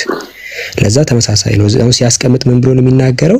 ሲንስ ዜርፎር አብርሃም ወዘ ፕሮፌት አብርሃም ነብይ ስለሆነ ኤንድ ሰው አለ ተመለከተ ኢን ስፒሪት በመንፈስ ሆነ ዘ ዴይ ኦፍ ዘ ሎርድ ካሚንግ አለ። ስለዚህ በስም ነብይ ስለሆነ ነው ያየው። ስለዚህ በሩቅ ሆነ ኢየሱስን ነው እንጂ ኢየሱስና ኢየሱስ ከአብርሃም በፊት እንዲህ በአካል ደረጃ ነበር አይደል? ውሸት ነው። በአካል ደረጃ አይደለም የነበረው፣ ግን በትንቢት ደረጃ ያውቁታል። ይሄን ለምን ኢየሱስ ጠቀሰላቸው ካልከኝ አይሁዶች በሱ ዘመን የነበሩት አልቀበልም ስላሉት ነው። አባታቸው አብርሃም እኔን ለማየት ሐሴት ያደርግ ነበር አላቸው። እሺ ሲምፕል አንተ ያጠቅሳለህ። ኢየሱስ ውሸታም ነው ወይስ እውነተኛ ነው? እንዴት ምን ማለት ነው? በክርስቶስ በመጽሐፍ ቅዱስ ከሆነ ይዋሻል። በራስ እምነት ኢየሱስ እውነተኛ ነው ውሸተኛ ነው? ኢየሱስ አይዋሽም በእኛ እምነት። በእናንተ እምነት ኢየሱስ አይዋሽም። ስለዚህ መጽሐፍ ቅዱስ ላይ ብዙ ጊዜ ይውሸታል፣ ኢየሱስ ይዋሻል። መጽሐፍ ቅዱስ ላይ ለጥቅስ ትፈልጋለህ? ስለዚህ ኢየሱስ ሳይሆን ይዋሽ መጽሐፍ ቅዱስን የጻፉት ናቸው አይዋሹ። እንደዛማ ከሆነ አዎ እኛም እኮ ምንድነው እኮ እንደዛ ነው። ታዲያ ላይቫችንን ከፍተን የምናወራው እኮ ይሄን ነው። ኢየሱስን ለማዳን ነው ይውላ ጥረታችን። ገባ? ለምሳሌ አሁን ብዙ ምሳሌ ስጠኝ ብትለኝ ራሱ በጣም ጸሐፊዎች ኢየሱስን በጣም ብዙ ነገር ውስጥ ነው የሚከቱት። በጣም ብዙ ነገር ውስጥ ለምሳሌ ይሄ ራሱ ይሄ እስከ ገደላችሁት ምንድነው እስከ በራኪው ልጅ እስከ ዘካርያስ ደም ድረስ ምናምን ብሎ የተናገረው የበራኪው ልጅ ዘካርያስ ያለው ካስታወስከው የበራኪው ልጅ ዘካርያስ አይደለም አይደል? የዮዳሄ ልጅ ዘካርያስ ነው። እሱ ራሱ ተሳስቷል ኢየሱስ ብዙ ነገር ነው። አሁን ከዛ በጣም ብዙ ነገር ኢየሱስ እንደተናገረ አድርጎ የተጻፉ አሁን የምርሱ ተናግሯቸዋል ካልን በጣም አስቸጋሪ ነው። ለምሳሌ ማቴዎስ ወንጌል ምዕራፍ 23 ቁጥር 35 ላይ ኢየሱስ ነው የሚናገረው ይልና ከጻድቁ ከአቤል ደም ጀምሮ በቤተ መቅደስና በመሰዊያ መካከል እስከ ገደላችሁት እስከ ባራኪው ልጅ እስከ ዘካርያስ ደም ድረስ ብሎ ተናገረ። አሁን በቤተ መቅደስ ላይ ምናምን እንዲህ በመሰዊያው ጋር የገደሉት የባራኪው ልጅ ዘካርያስ ሳይሆን የዮዳሄ ልጅ ዘካርያስ ነው። እና አሁን ይሄንን ኢየሱስ ይሳስተናል። በጣም አስቸጋሪ ነው የሚሆነው። ይሄን ይሳስታል። በነገራችን ላይ የኢትዮጵያ መጽሐፍ ቅዱስ ማህበር ምን ብሎ ይሄንን ለማስተካከል ሞክሮ ካልከኝ ፔጅ 224 ላይ የበራኪው ዘካርያስ ምን ይላሉ? ነገሩ ስለ የዮዳሄ ልጅ መወገድ ያስባል። ምናልባት አንድ የድሮ ዘመን ጸሐፊ የአባት ስም ቀይሮ ሊሆን ይችላል ብለው እንደዚህ ማስተካከያ ይሰጣሉ። ግን ሰንበዲ ያስዋሽበታል ኢየሱስ። በጣም ብዙ ንግግሮች አሉ ኢየሱስ የተናገራቸው ግን ውሸት ይሁን በቃ ሲሪየስ። አሁን የዮዳሄ ልጅ ዘካርያስ ነው እንጂ የበራኪው ልጅ ዘካርያስ አይደለም። የበራኪው ዘካርያስ ሌላ ዘመን ነበር። ግን ኢየሱስ እሱን የገደላችሁ ብሎ ተናገረ ተብሏል። ፍጹም ስህተት ነው። በጣም ብዙ ሊጨምርልህ ይችላል። አይ በቃ አንድ ጊዜ እድል ስጠኝ ትንሽ ደቂቃ። እሺ በመጀመሪያ ይኸው ምን አለ መሰለህ አንድ ነገር ማን ይናገር የነበረ ማን ያርዳ የቀበረ የሚባል ነገር አለ። የሁሉም ባለቤት አለ። ሁሉም በባለሙያውና በእንትኑ ሲናገር ደስ ይላል። ለምሳሌ ስለ ግንበኛነት ሙያ ግንበኛው ቢናገር ያምርበታል። ከመጀመሪያ እስከ መጨረሻውም አሳምሮ ይናገረዋል ማለት ነው እንጂ ዝም ብለን ዘለን መካከል ላይ ያለችውን ብሎኬቶቻችንን እናስተካክል ብንል ሊበላሽብን ይችላል። ባለሙያው ሲሆን እና ምን ለማለት ፈልጌ ነው መጽሐፍ ቅዱስን ማለት ነው ባለቤቶቹ፣ ጸሐፊዎቹ፣ ተርጓሚዎቹ ሲናገሩት አሳፍረው ይናገሩታል። እኛ ያለሙያችን ስንገባ ግን እናበላሽዋለን። ለምሳሌ እኛ ያው አስተማሪዎቹ አንዴ ከተኔ ለመንካት ሳይሆን እኔም በተነካኝ እኔ አሁን አንተ በተናገረው ነገር ፍጹም ሙሉ በሙሉ ነው የምስማማው። በነገራችን ላይ እኔ ሳወራ ሁሉ ጊዜም ሊቃውንት ተጠቅሳለሁ። ቅድም ራሱ አይን ንግግር ሳትናገር በፊት ቅድም ምን አልኩ? ከቅድሮ የነበሩ የቸርች ፋዘሮች ልክ በዚህ መልኩ ነው የፈቱት ብዬ ደጋግሜ ስፈልግ አንተ ነው ላይ ሊቃውንቶችን አልፈልግም ወደዛ አድርግልኝ ያልክ የነበርከው አንተ ነህ። ይሄ ምክር የሚሰራው ለአንተ ነው።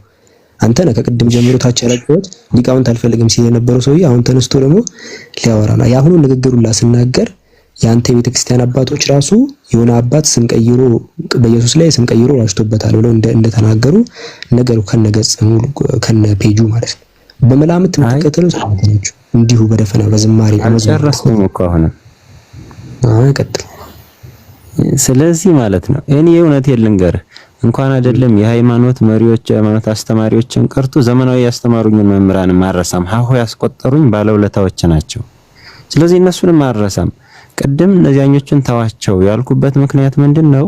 አንደኛ እኔ የማቃቸው ሊቃውንት ስላልሆኑ አንተ የምትጠቅሳቸው በእንግሊዘኛ ላይ ያለ ገና ወደ እንትን ያልተተረጎሙትን ነው የምትጠቅሳቸው። እኔ የማቃቸው ሊቃውንት ለምሳሌ እነ ቅዱስ ያሬድ፣ እነ ቅዱስ ኤፍሬምን፣ እነ አባ ሕርያቆስ፣ እነ ዮሐንስ አፈወርቅ፣ እነ አባ ጊዮርጊስ ዘጋስጫ፣ እነ ቄርሎስ እነዚህ ነው የማቃቸው። አሁን ከጠቀስከው ውስጥ ዮሐንስ አፈወርቅ ብቻ ነው እኔ ከጠቀስኩት። ዮሐንስ አፈወርቅ ለምሳሌ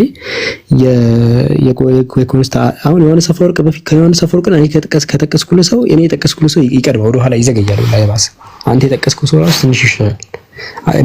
እና አሁን ከኋላ የዘረዘርካቸው ሰዎች ደግሞ በጣም የቅርብ ጊዜ ሰዎች ናቸው። እነሱ ራሱ እኔ የጠቀስኳቸውን ምሁራን ቁጭ ብለው የሚማሩ ናቸው። ገባ? እኔ የጠቀስኩት ለኔ እነሱ ስለሚቀርቡኝ ነው። አይ አይደለም፣ እነሱን ባገኛቸውላ ማለት ነው። እኔ እነሱን ለሚጠቅሱት ያንን ነው።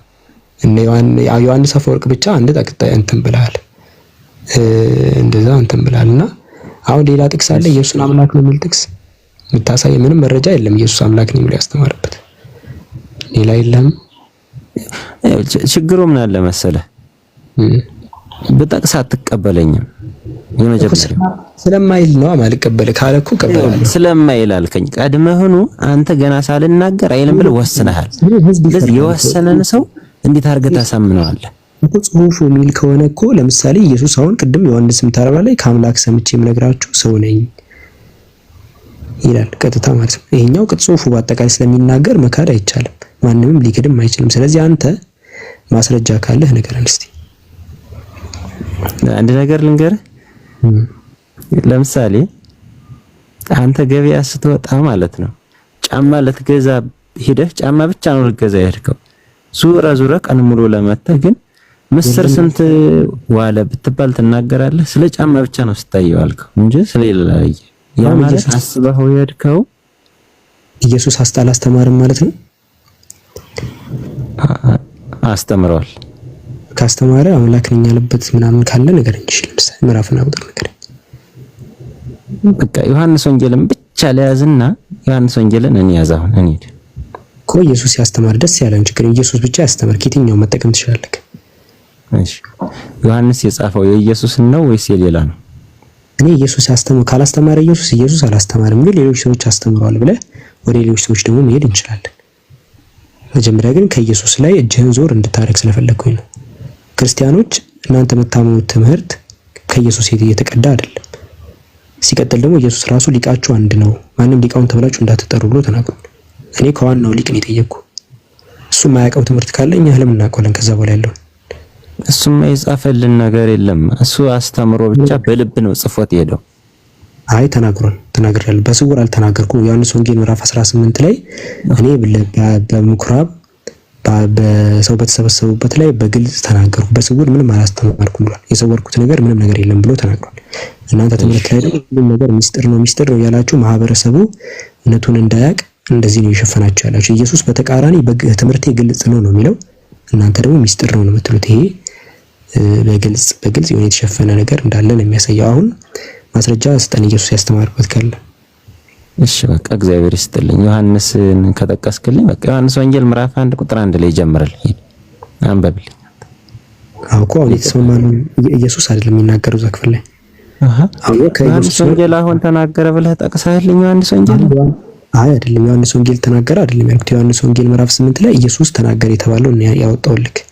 አሁን እያልኩ ያለሁት ኢየሱስ ካልተናገረ ንገረን፣ ችግር የለውም እኔ ዘለዋለሁ አልፈዋለሁ። ዮሐንስ ወንጌል ምዕራፍ 1 ቁጥር 1 እነ ሮሜ 9:5 እነ ዕብራውያን ምዕራፍ 1 ቁጥር 1 ዕብራውያን ምዕራፍ 1 ቁጥር 8 ሁለተኛ ጴጥሮስ ምዕራፍ 1 ቁጥር 1 ያውቃቸዋል እንዳለ ማለት ነው። ለዛ በስቴፕ እንድንሄድ ነው። እሺ እኔ አግዛለሁ ጥቅሶችን ሁሉ አታስብ። ወይ ብሉይ ኪዳንም ከኢሳይያስ 7:14 ኢሳይያስ 9:6 ምናምን ብዙ ናቸው። እኔ አግዛለሁ አትጨናነቅ። መጀመሪያ ግን ነጥብ በነጥብ ሰዎቹን ዳር እያስያዘን እንሂድ። የእናንተ ትምህርት እንደማይቀዳ እንስማማና ከዛ ደግሞ ከዮሐንስ የሚለው ላይ ይመጣል። ከዛ ከኔና አብ አንድ ነን ይላል ዮሐንስ ወንጌል። እኮ ዮሐንስ ወንጌል ላይ እኔና አብ አንድ ነን አምላክ ነኝ ማለት ነው። አብ ምንድን ነው? አምላክ አይደለም? እኮ እዛ ክፍል ላይ የምን አንድነት ነው? የመለኮት አንድነት ነው? የዓላማ አንድነት ነው? ያንን ከአውዱ አሳየን። በሁሉም አንድ ነው። በሁሉም እንደዛ ማስረጃ አስተናለ። እሱ እኮ ነው ማስረጃም ሰጠን። እዛ ከኮንቴክስቱ ማስረጃ አምጣለን።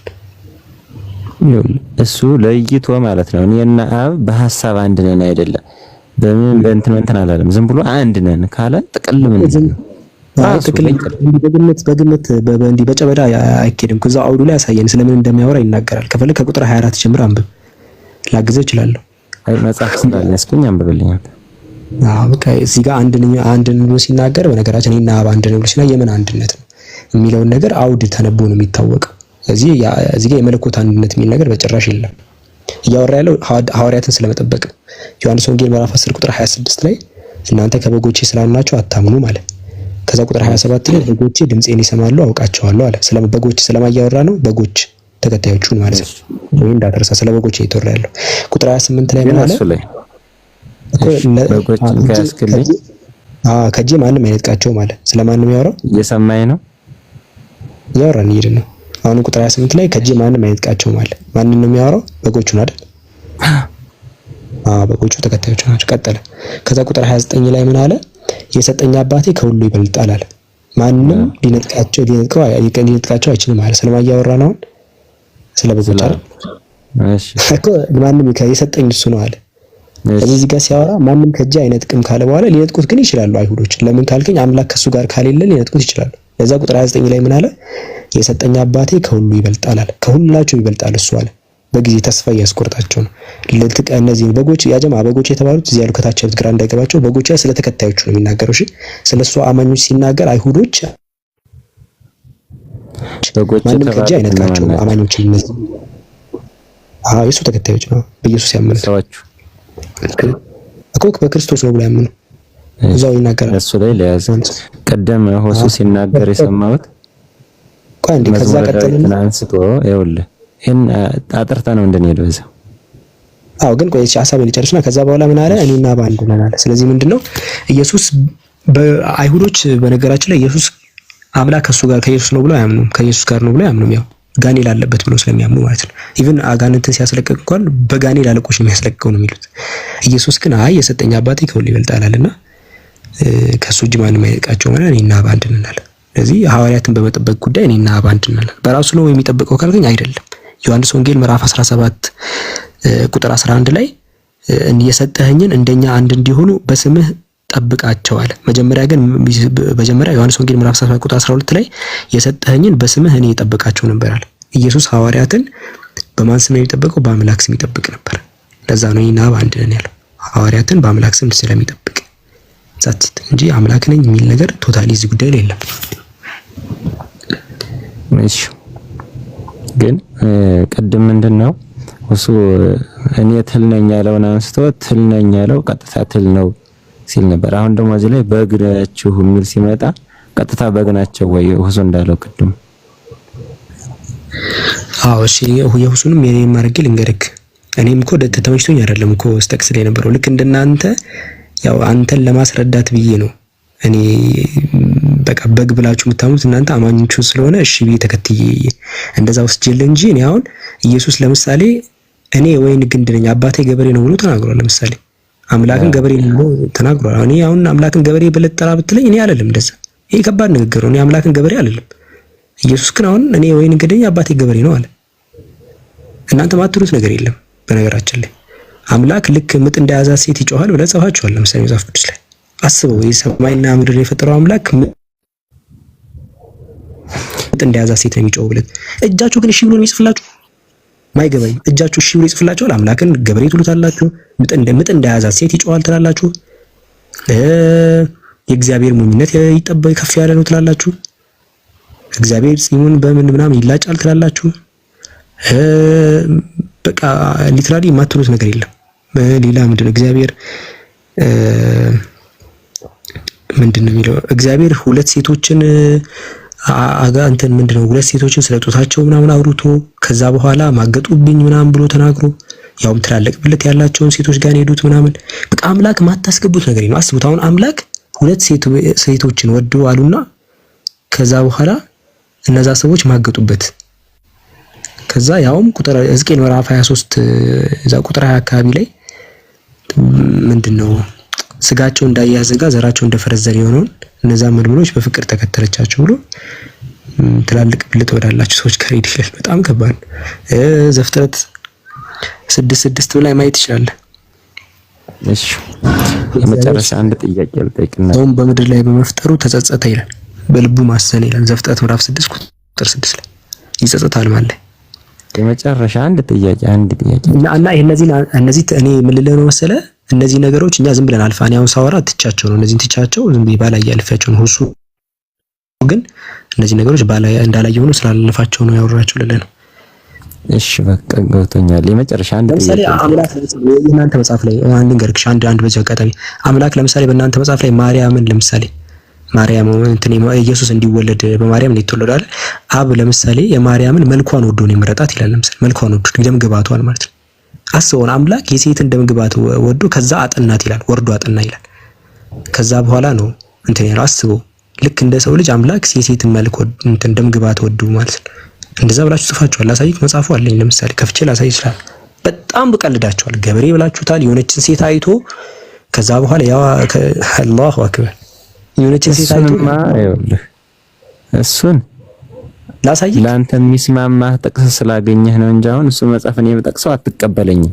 ማሳየሽ ለምሳሌ ቆይ ላትቀበለኝ አትጥቀሰው ተው። እሱን ከተቀበልኝ ከመጀመሪያው በምን ምክንያት እንደተናገረው ጀምረህ ነው የምታነበው እንጂ ምክንያት አምላክ አሁን የሆነችን ሴት አይቶ ነው ደምግባቷን የወደደው። አይቶ እኮ ማርያምን አይቶ መልኳን አይቶ ከዛ ሊያጠናት መጣ ምናምን ነገር ከዛ በኋላ ያው ልጁ እንዲወለድ አደረገ ምን አይነት ነገር ነው። ላሳይከው ካሜራ ከፍቼ ላሳይክ። የፈጠራት እሱ አይደለም እንዴት እሱ ፍለጋ ይሄዳል? ምን አውቃለሁ። እሱን እኮ አንተ እኮ ነው የምትነግረኝ። እኛም እኮ ጠያቂ ነን። የጠይቀን ነገር ይሄው ይታያል። እዚህ ጋር እንዚራ 7 ላይ ይሄው ምን ይላል መሰለህ? አይታል ደምግባትሽን በወደደው በእግዚአብሔር አብ ስም ይላል። የማርያምን ደምግባቷን የወደደው አብ ማለት ነው። ከዛ ቀጣኛው ምዕራፍ ላይ ያለው ላሳይክ። ቀጣኛው ላይ በጣም ነው የሚገርምክ። ከዛ ቀጥሎ ላይ ነው መጀመሪያ አሁን ወደዳት አንተ ማለት ደምግባቷን ወደደ ያዝ መጀመሪያ ይሄን ደምግባቷን ወደደ ያዝ። ከዛ ደምግባቷን ከወደደ በኋላ ምን አደረገ መሰለህ? ይሄው ምዕራፍ 1 ላይ ደግሞ ምን ይላል? አንቺን ለማጥናት ከአርያም የወረደ በሆነ በእግዚአብሔር አብ ስም ይላል። እግዚአብሔር አብ መጀመሪያ ቅድም እንዳሳይ ወይ ጉንፋን እንደም ለቀቀኝ እንጂ ኧረ በታሪ እንትን ቅድም የመጀመሪያው ላይ ደምግባቷን በወደደ በእግዚአብሔር አብ ስም አለና መጀመሪያ ደምግባቷን ወደደ። ከዛ ደግሞ እዚህኛው ይመጣና አንቺን ለማጥናት ከአርያም የወረደ በሆነ በእግዚአብሔር አብ ስም እሷን ለማጥናት መጣ ደግሞ። ከዛ ደግሞ ቀጣኛው ላሰብ የታለ መሰለህ? ቀጣይ ደግሞ ገብቶኛል። ተቆምተነባቸው እኔ ቀድሜ ያውቃቸዋለሁ ተምሬት። ሶስተኛው ላሳይ እኮ እንደ ወርዶ ካጠናት ወረም እንደተፈጠረ ማውቅ አፈልግም እንዴ? ከዛ ያው ሌላ መጽሐፍ ጨምርልሃለሁ እኔ ቀድሜ ቀጣይ ደግሞ ምን ይላል መሰለህ? ለአካላዊ ባህሪው ሳጥን ባደረገሽ በእግዚአብሔር አብ ስም መጀመሪያ መልኳን አየው መልኳን ወደደው። ከዛ አጠና። ከዛ ደግሞ ያው ማርያም ጸነሰች ማለት ነው። ኧረ ተው ወላሂ ተው። እኔ አምላክን ቸርነት ያየሁት በእናንተ ነው። አንዴ ገበሬ ስትሉት፣ አንዴ ሴት ወዶ ነው ስትሉ፣ አንዴ ደግሞ እንደምጥ እንደያዛ ሴት ይጨዋል ስትሉ፣ አንዴ ልጅ ወለደ ስትሉ ምናምን ነገር ያላላችሁት ነገር የለም። ያላላችሁት ማለት ነው። ያላላችሁት ነገር ገብቶኛል። የመጨረሻ አንድ ጥያቄ እሺ ጠይቅ። የአላህ ስም ሲጠራ አጋንንት ይርቃሉ ወይስ ይቀርባሉ? ማንኛውም አካል መጥፎ ነገር ያለበት ሰው መጥፎ የሆነ አካል አጋንንት ነው፣ ሰው አይደለም። አጋንንት ኮኛ እንደዛ እናምን ማቆይ ተረጋጋ። ሰይጣን የእንትን ስም ነው። ሰይጣን የሚባለው ነገር የባህሪ ስም ነው። የባህሪ ስለ ማለት የሥራ ስም ነው። ለምሳሌ ሰው ራሱ መጥፎ ነገር የሚያሳይ ከሆነ ይሄ የሰይጣናዊ ባህሪ ነው ወይም ደግሞ ሰይጣን ሊባል ይችላል። ቁርአን ላይ ሰይጣን የሚባለው መጀመሪያው ምንድነው? ሰይጣን የሚባል ስፒሺስ የለም እኛ ጋር። ሰይጣን የሚባል ስፒሺስ ታዲያ በምንድነው ሰይጣን ሰይጣን የክፋት ስም ስለሆነ እኮ ነው ክፉ ሲሰራ ሰይጣን የሚባለው። ማንኛውም አካል ክፉ የሚሰራ ሰው የሰይጣናዊ ስራ ሰራ ይባላል። ምክንያቱም ሰይጣንን አምላክ ፈጥሮት ከሆነማ መጀመሪያውን እኮ ሰይጣንን ፈጥሮ ከነበረ አደገኛ ነው የሚሆነው። ሰይጣን እንደዛ አይደለም። ሰይጣን እኛ ጋር ምን መሰለ ጋኔሎች አሉ። ከጋኔሎች መካከል ያፈነገጠ አለ ዲያብሎስ፣ የሱ ዘሮች ምናምን እነዚህ አካላት ሰይጣን ይባል፣ ግን ምንጫቸው ጋኔል ነው። ገባህ? እንደዛ እንጂ ሰይጣን የሚባል የተለየ ፍጥረት የለም። እንደዛ ካረገማ አምላክ ራሱ ነው ማለት ነው እኮ አሳሳቸው የሆኑ ጠማማ ፍጥረታት ፈጥሯል ማለት ነው። ይሄ ራሱ ክርስትና ላይ አደጋ ነው የሚያመጣው። እንደዚህ ከሆነ ከገና ሳይጀመር ሰይጣን የሚባል ፍጥረት ለምን የፈጠረው አምላክ? እንደዛ ከሆነ ሰይጣን የሚባል ነገር ለምን ፈጠረ? እኛ ጋር አምላካችን አላህ ለአዳም ስገዱ ባላቸው ጊዜ አልሰግድም አሉ። የዛኔ ማን ነው እንትን ይሄ ኢብሊስ ተባረረ። ከዛ የሱ ዘሮች ናቸው። ኢብሊስ ካነ ሚነል ጂን ነው የሚለው ከጋኔል ነው የነበረው። ከጋኔሎች መካከል ዘር ነው እሱ። አፈነገጠው ወጣ ዲያብሎስ። ከዛ የሱ ዘሮች የሚላቸው ነውችን። አሁን አጋንንት የሚባል ስፒሺስ አለ እንጂ ሰይጣን የሚባል ስፒሺስ ግን የለም። ለዛ ነው ቁርአናችን የሚባሉት ምንድናቸው በእናንተ እንዴ? አጋንንት የሚባሉ ፍጥረታት ናቸው። ከፍጥረታት መካከል ናቸው። ደጋግ ናቸው፣ ክፉ ናቸው። ክፉም አለ መጥፎ እንትን መልካምም አለ። ለይልኝ እንዴት ክፉዎች ስማቸው ምንድነው? ደጋጎችስ? ልንገርክ። ለምሳሌ አምላካችን አላህ ወማ ኸለቅቱል ጂነ ወል ኢንሰ ኢላ ሊያዕቡዱን ጋኔሎችና ሰዎችን ሊገዙ እንጂ ለሌላ አልፈጠርኩም ይላል። ጋኔሎችም ልክ እንደ መላእክት ምናምን እንደ ማንኛውም አካል ፍጥረት ናቸው። እነሱም ነፃ ምርጫ አላቸው። የተከተሉ ይሄ መልካም ምንዳ ያገኛሉ። ተጣማሚዎችም ሊኖሩ ይችላሉ። እነዛም ቅጣታቸውን ያገኛሉ እንጂ የሆነ መጥፎ የሚባል ስፒሸስ አምላክ አልፈጠረም። ክፋትን እፈጥራለሁ የሚለው እግዚአብሔር፣ ሰይጣንን ፈጥሮ ካለ በጣም አደጋ ነው። ስለዚህ አምላክ ያጋንንትን የአላህ ስም ሲጠራ ግን አጋንንት ይመጣሉ ወይስ ይርቃሉ? መጥፎቹ ይርቃሉ እንጂ አሁን በምን ነው የምንለያቸው? ስማቸው አጋንንት ከሆነ ደጎች እንዴት እንለያቸው? ቆይ አንዴ ላስረዳሽ። አንተ ምን አስጨነቀ እዚህ ጉዳይ ላይ? እነሱን እንኳን አታያቸውም ሁሉ አምላክ እንዳታያቸው ያደረገው እኮ ለዛ ነው። መላእክትንም አናያቸውም። ባይዘው መላእክትንም ማየት አትችልም፣ ጋኔሎችንም ማየት አትችልም ከናካቴ። ስለዚህ ስለማታያቸው አታወራው ስለነሱ ነው። በራሳቸው ወርልድ ላይ ነው ያሉት። አንተ አሁን እየጠየቅኝ ምን አይነት ብናያቸው ሲጀመር እኛ ራሱ በጣም ነው የምንቸገረው። አናያቸውም ከናካቴው። ሲቀጥል ደግሞ ጅኖችም ቁርአንን ይከተላሉ፣ መመሪያ መጽሐፍቶችን ይከተላሉ። ለምሳሌ ኢየሱስን አንተ ክርስቶስን አላሉት? ያውቃሉ፣ ይመለከታሉ። እነሱ ጠማማዎቹ አሉ። ከሰው ልጅም ጠማማ አለ። ለምሳሌ በጣም ብዙ ሰው የሚገል አለ። ለምሳሌ እነማን ናቸው አንተ ክርስቶስ ነህ ያሉት? ኢየሱስን ደግሞ ጋኔሎች እና እነሱ አምላክ እንደሆነ መስክረውለታል። አይ አይደለም፣ አምላክ አንድ አምላክ አለ ብለውም ያምናሉ ጋኔሎች እኮ ሲጀመር መጽሐፍ ቅዱስ ላይ ተሳይቅ። አይ ተው መጽሐፍ ቅዱስ አንድ ነገር ነው የጠየቅኩህ። ላይ አጋንንት የሚባል ይሆን አሁን ለእናንተ ቤተክርስቲያን ላይ ሲነግሯችሁ ይሄ አጋንንትም ያምናሉ፣ ይንቀጠቀጣሉ። ያዕቆብ ምዕራፍ 2 ላይ አይደል ያለ ያዕቆብ መልእክት ላይ እሱን እኮ ጠፍቶኛል። አጋንንቶች በአጠቃላይ ይሄ አጋንንት መላእክትም አሉ። አምላካችን አላህ ሱረቱል አንቢያ ላይ ስለ መላእክቶች ሲናገር መላእክቶች ራሱ ካመጹ አምላክ ይቀጣቸዋል። በነገራችን ላይ ጋኔሎችም ይሁኑ ማንንም ይሁን ማለት ነው፣ ማን ይሁን ካመጸ ይቀጣል። መልካሞችን ደግሞ እንትን ይላቸዋል እንጂ መጥፎ የሚባል ስፒሸስ አምላክ አልፈጠረም። አስቀየርከኝ አሁን ሳልጨርስ። አምላክ አልቀየረም። ከአምላክ ሰይጣን የሚባል ስፔሻስ የለም። ሰይጣን ሲጀመር የባህሪ ሰይጣንን ተው። እኔ አሁን አጋንንቶች ነው አጋንንት የሚባሉት ማለት ነው ክፉዎቹንና ደጎቹን የምንለየው በምንድን? አሁን ዝም ብሎ አጋንንት እንዲህ ያደረጉ አጋንንት ካንተ ጋር ምንም ያገናኛቸው ነገር የለም። እነዛ መልካሞቹ ከናካቴው ማለት ነው የራሳቸው ወርልድ ነው የሚኖሩት፣ አምላካቸውን እያመለኩ ነው የሚኖሩት። ምንም ካንተ ጋር ያገናኛቸው ያላህን ስም ብጠራ ወደ እኔ ይመጣሉ አይመጡም? ለምን ይመጣ? ካንተ ጋር ምን ያገናኛቸዋል? ካንተ ጋር ምንም የሚያገናኛቸው ነገር የለም እኮ እያልኩ ነው። አንተ ትሄዳለህ አጋንንቶች ጋር፣ እነሱ ኖርማል ህይወታቸውን በራሳቸው ወርልድ ነው እየኖሩ ያሉት።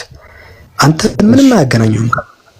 ግን ሰዎች ጠንቋይ ተባለ ነገር አጋንንት ይጠራሉ። ግን አጋንንት ሲጠሩ ግን የሚመጡ እኔ መልካም ትክክለኛዎች የአምላክን ትእዛዝ የሚከተሉት አካላት እነዛ እንደዚህ አይነት ነገር ውስጥ አይሳተፉም ሁላ ከናካቴው።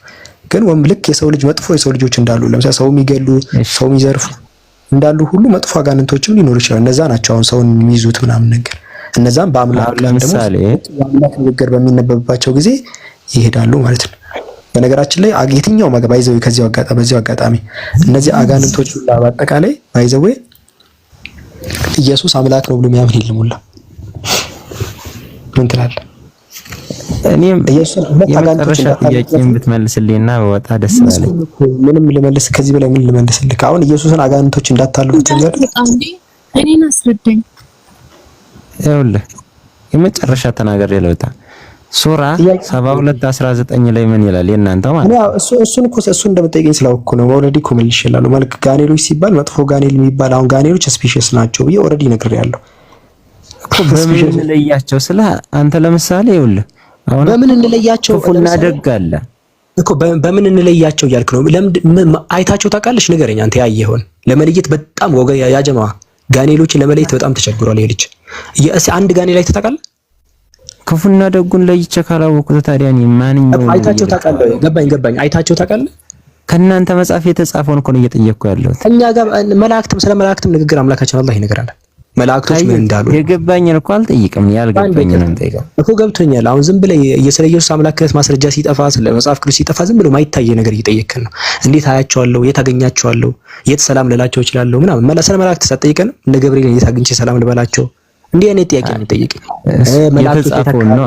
ተጽፎ ያገኘው ይቅርታ፣ አንዴ የት እናገኛቸውን ለሚለው አታያቸውም። በቃ አጭር መልስ አሳጠሬ ስነግርህ ልታገኛቸው አትችልም። ሲምፕል አዛት ያስጨነቀ እነሱ ምርምር ከሆነ ልታያቸው አትችልም። እንኳን እነሱ መላእክትን ማየት አትችልም።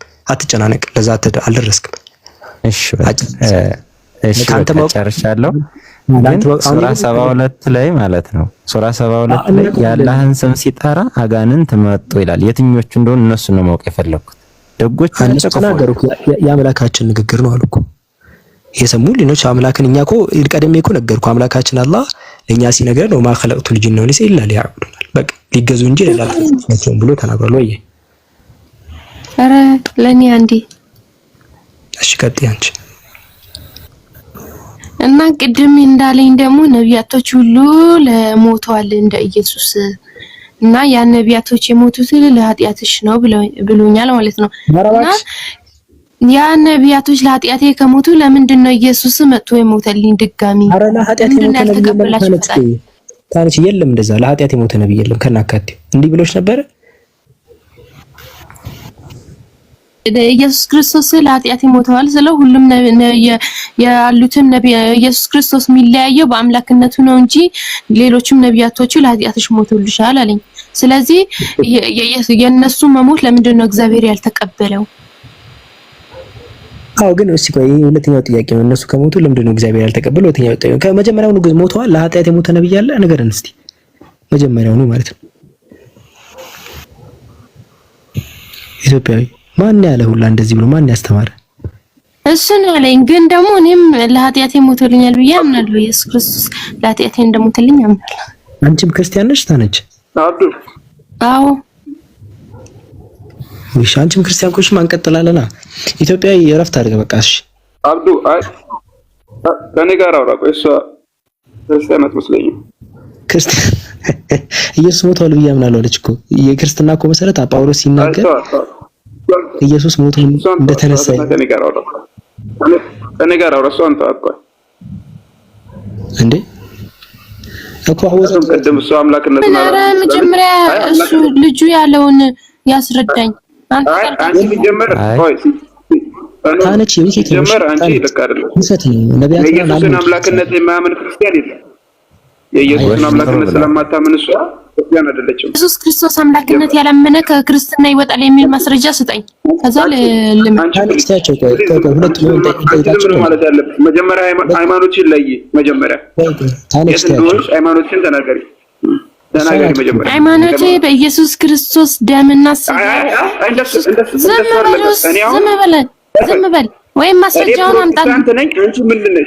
ማስረጃውን አምጣልኝ። እሺ ማስረጃውን አምጣልኝ። ከክርስትና የሚያስወጣ ሞባይል አንዴ አንቺ ምንድን ነሽ? አንዴ ሚዩት ለምን አላደርግም? አንዴ ሞባይል ተረጋጉ ሁለታችሁ። እሷ እኮ ሲጀመር መጽሐፍ ቅዱስ ላይ ኢየሱስ የት አለ? ክሪዱ ራሱ መጽሐፍ ቅዱስ ላይ አንድ ሰው ክርስቲያን የሚል ቃል ራሱ የለም። ከናካቴው ይሄ በነቢያት የተነገረ ማለት ነው። ይሄ ሰዎች በለበጣ ያወጡት ነው። ክርስቲያን ናት አይደለችም ለማለት ሁላ ማለት ነው። እንዴ ክርስቲያን አልሆነችም ተገላገለች ሁላ ከና መጀመሪያው። አሁን ሞባይል ማን ነው? ሞባይል ቀጥልሽ። ሞባይል ያወራ እስቲ ሞባይል። እሺ አመሰግናለሁ።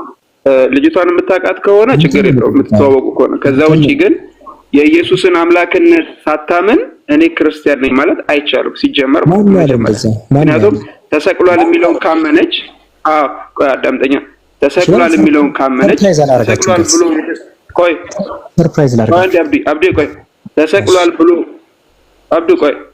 ተሰቅሏል ብሎ የተጻፈው መጽሐፍ ቅዱስ ላይ አምና በዚሁ መጽሐፍ ቅዱስ ላይ የተጻፈውን አምላክነት አላምንም ካለች እናንተ ወይ ሁለታችሁ ትተዋወቃላችሁ ወይ ደግሞ እሷ የሐሰት ሰው ነች። በተረፈ ደግሞ ሃይማኖት ካላት ይሄ ሃይማኖቴ ነው ትበል።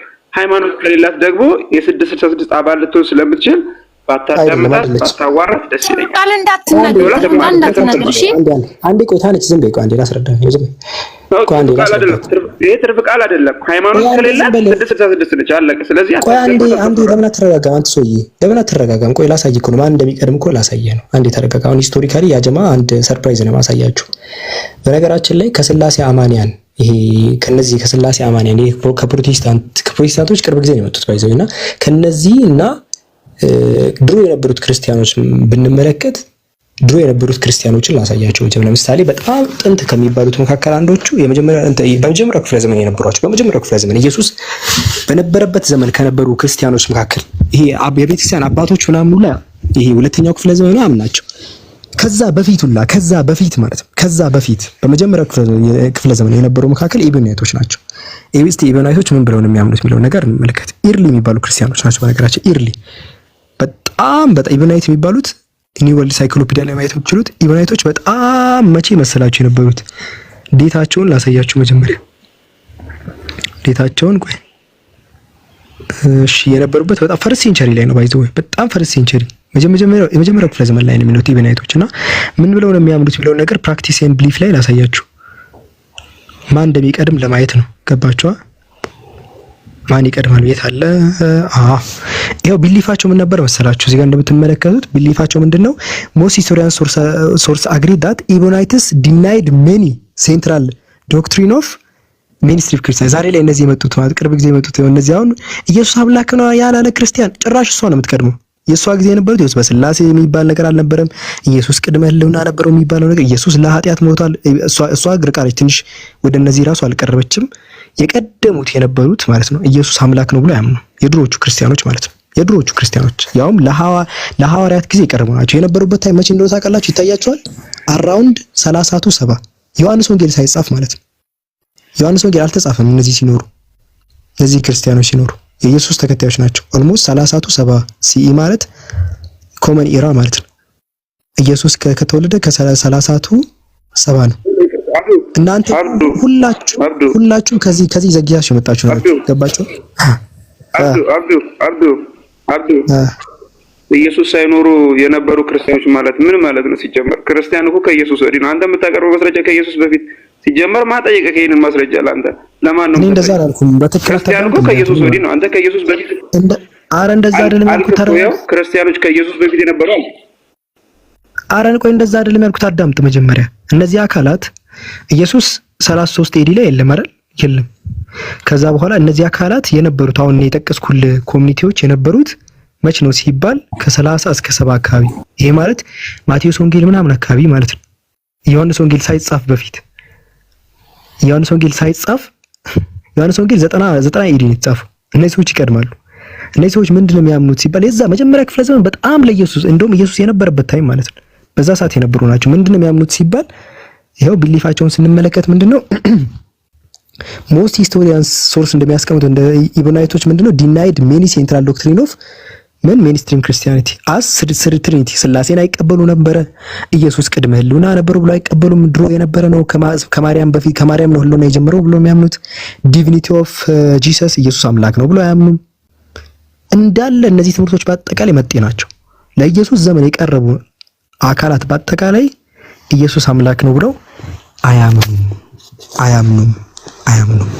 ስለዚህ መጤ ናችሁ ልል ነው።